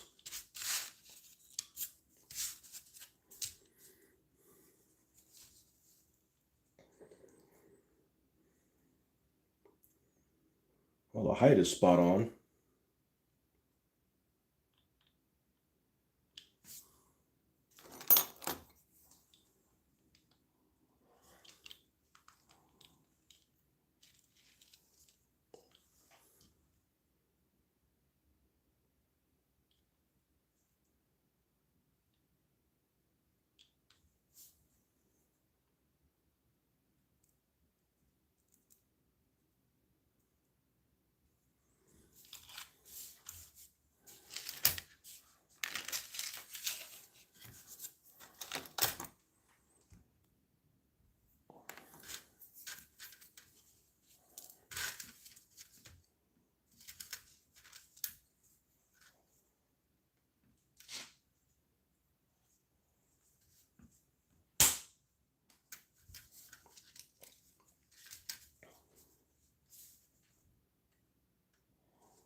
clean up some of this edges here.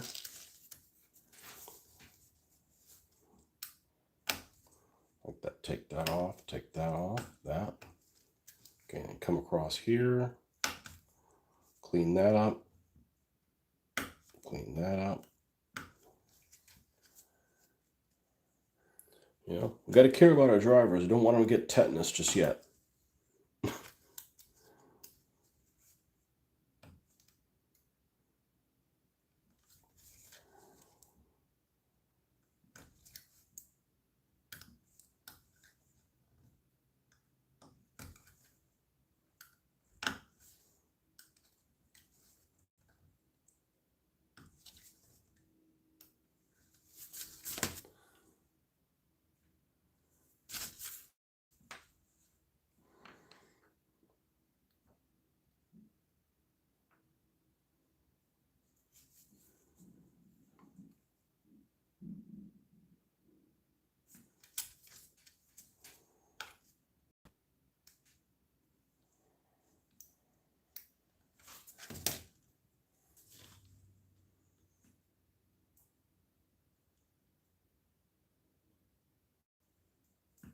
All right, same thing with this. Let's see if we still have enough of this left.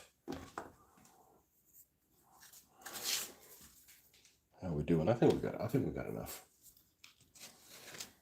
We're gonna go.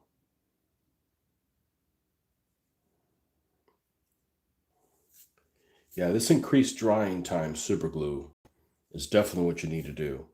I didn't even know about this stuff. Because what happens is, even if you apply it carefully like this, I mean, you're in a rush to put it on there.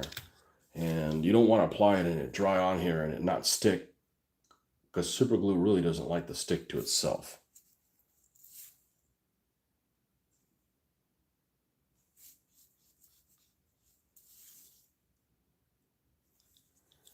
All right, let's position this.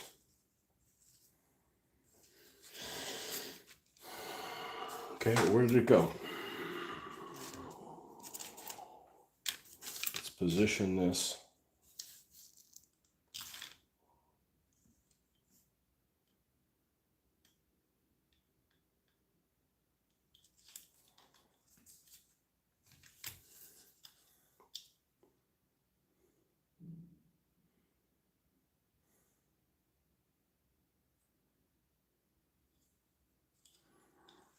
Okay. Gonna get going. Okay, man. Thanks for stopping by. And even if we put this clear underneath it, which I think I'm going to, that'll look pretty good. And then all we got left to do, I'm just going to have a ram on the front here.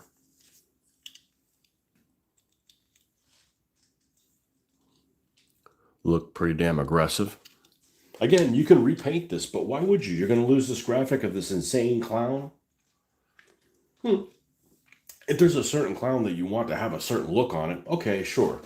You know, but I don't care. Now, there is going to be this. I gotta find the right one here. This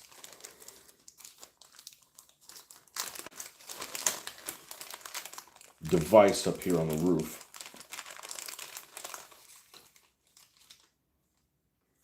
to drop these little turrets. And that's what these things are going to be considered. So this will need to be glued to the top as well.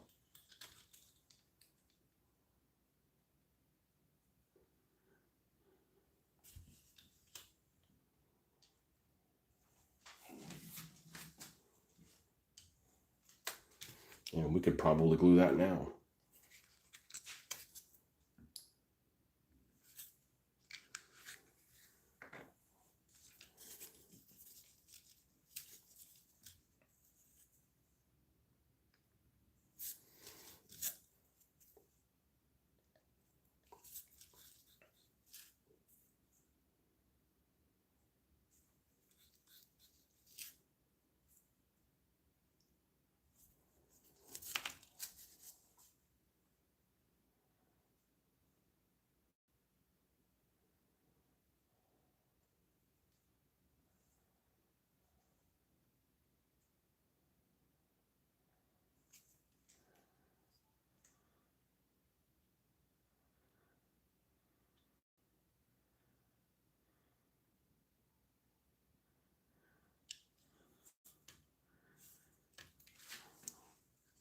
Okay, and this is the turret dropper for that. And then this will be on the front. And that's all you're basically going to see on the vehicle. The vehicle's going to look like that. Yeah, you got a minigun that's in the middle.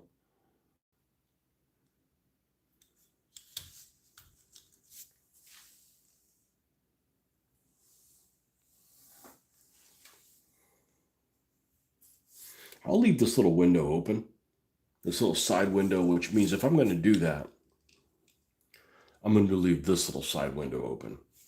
Now the question is, what do we do with this passenger side window? Well,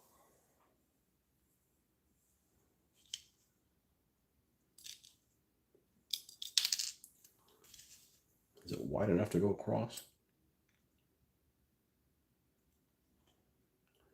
Yep. But I think it's just as easy just to go ahead and just cover this.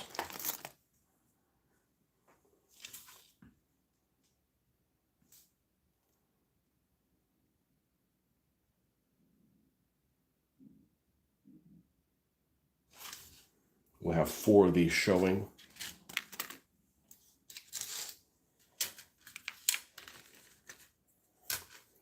One, two, three, 4.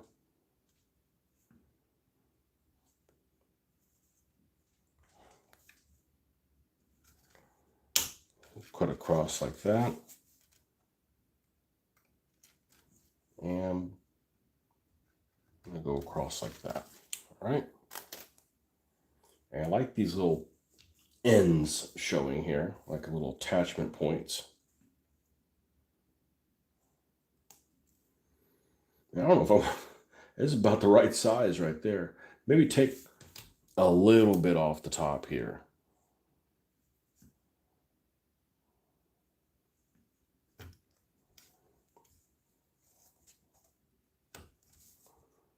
Maybe like so.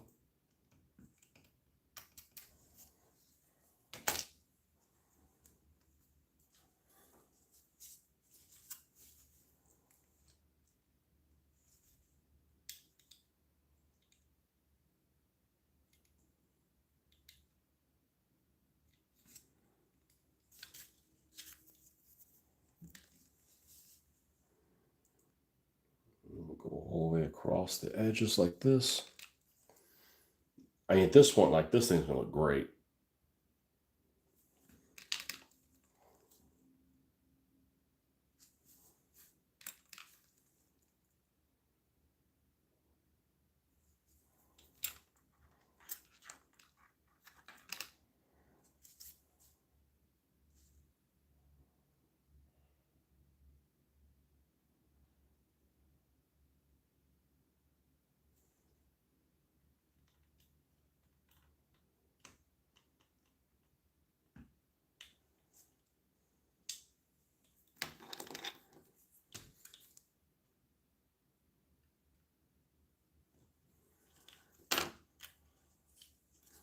Okay, so that's what this is gonna look like with all the mesh on here. We're gonna have the glass behind it.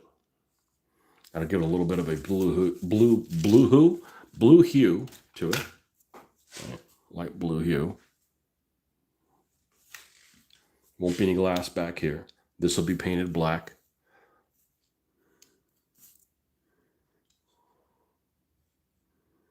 Probably actually going to leave this alone. And that's just for the future. If I wanted to make this a turreted vehicle, I don't know, it could shoot out of the back too. I don't have to like, oh, cut something in the back. Just going to leave that open like that. This will have the ram on the front. Pretty cool looking vehicle. All right, folks. Thanks for stopping by. We'll see you guys on the next one. Bye-bye.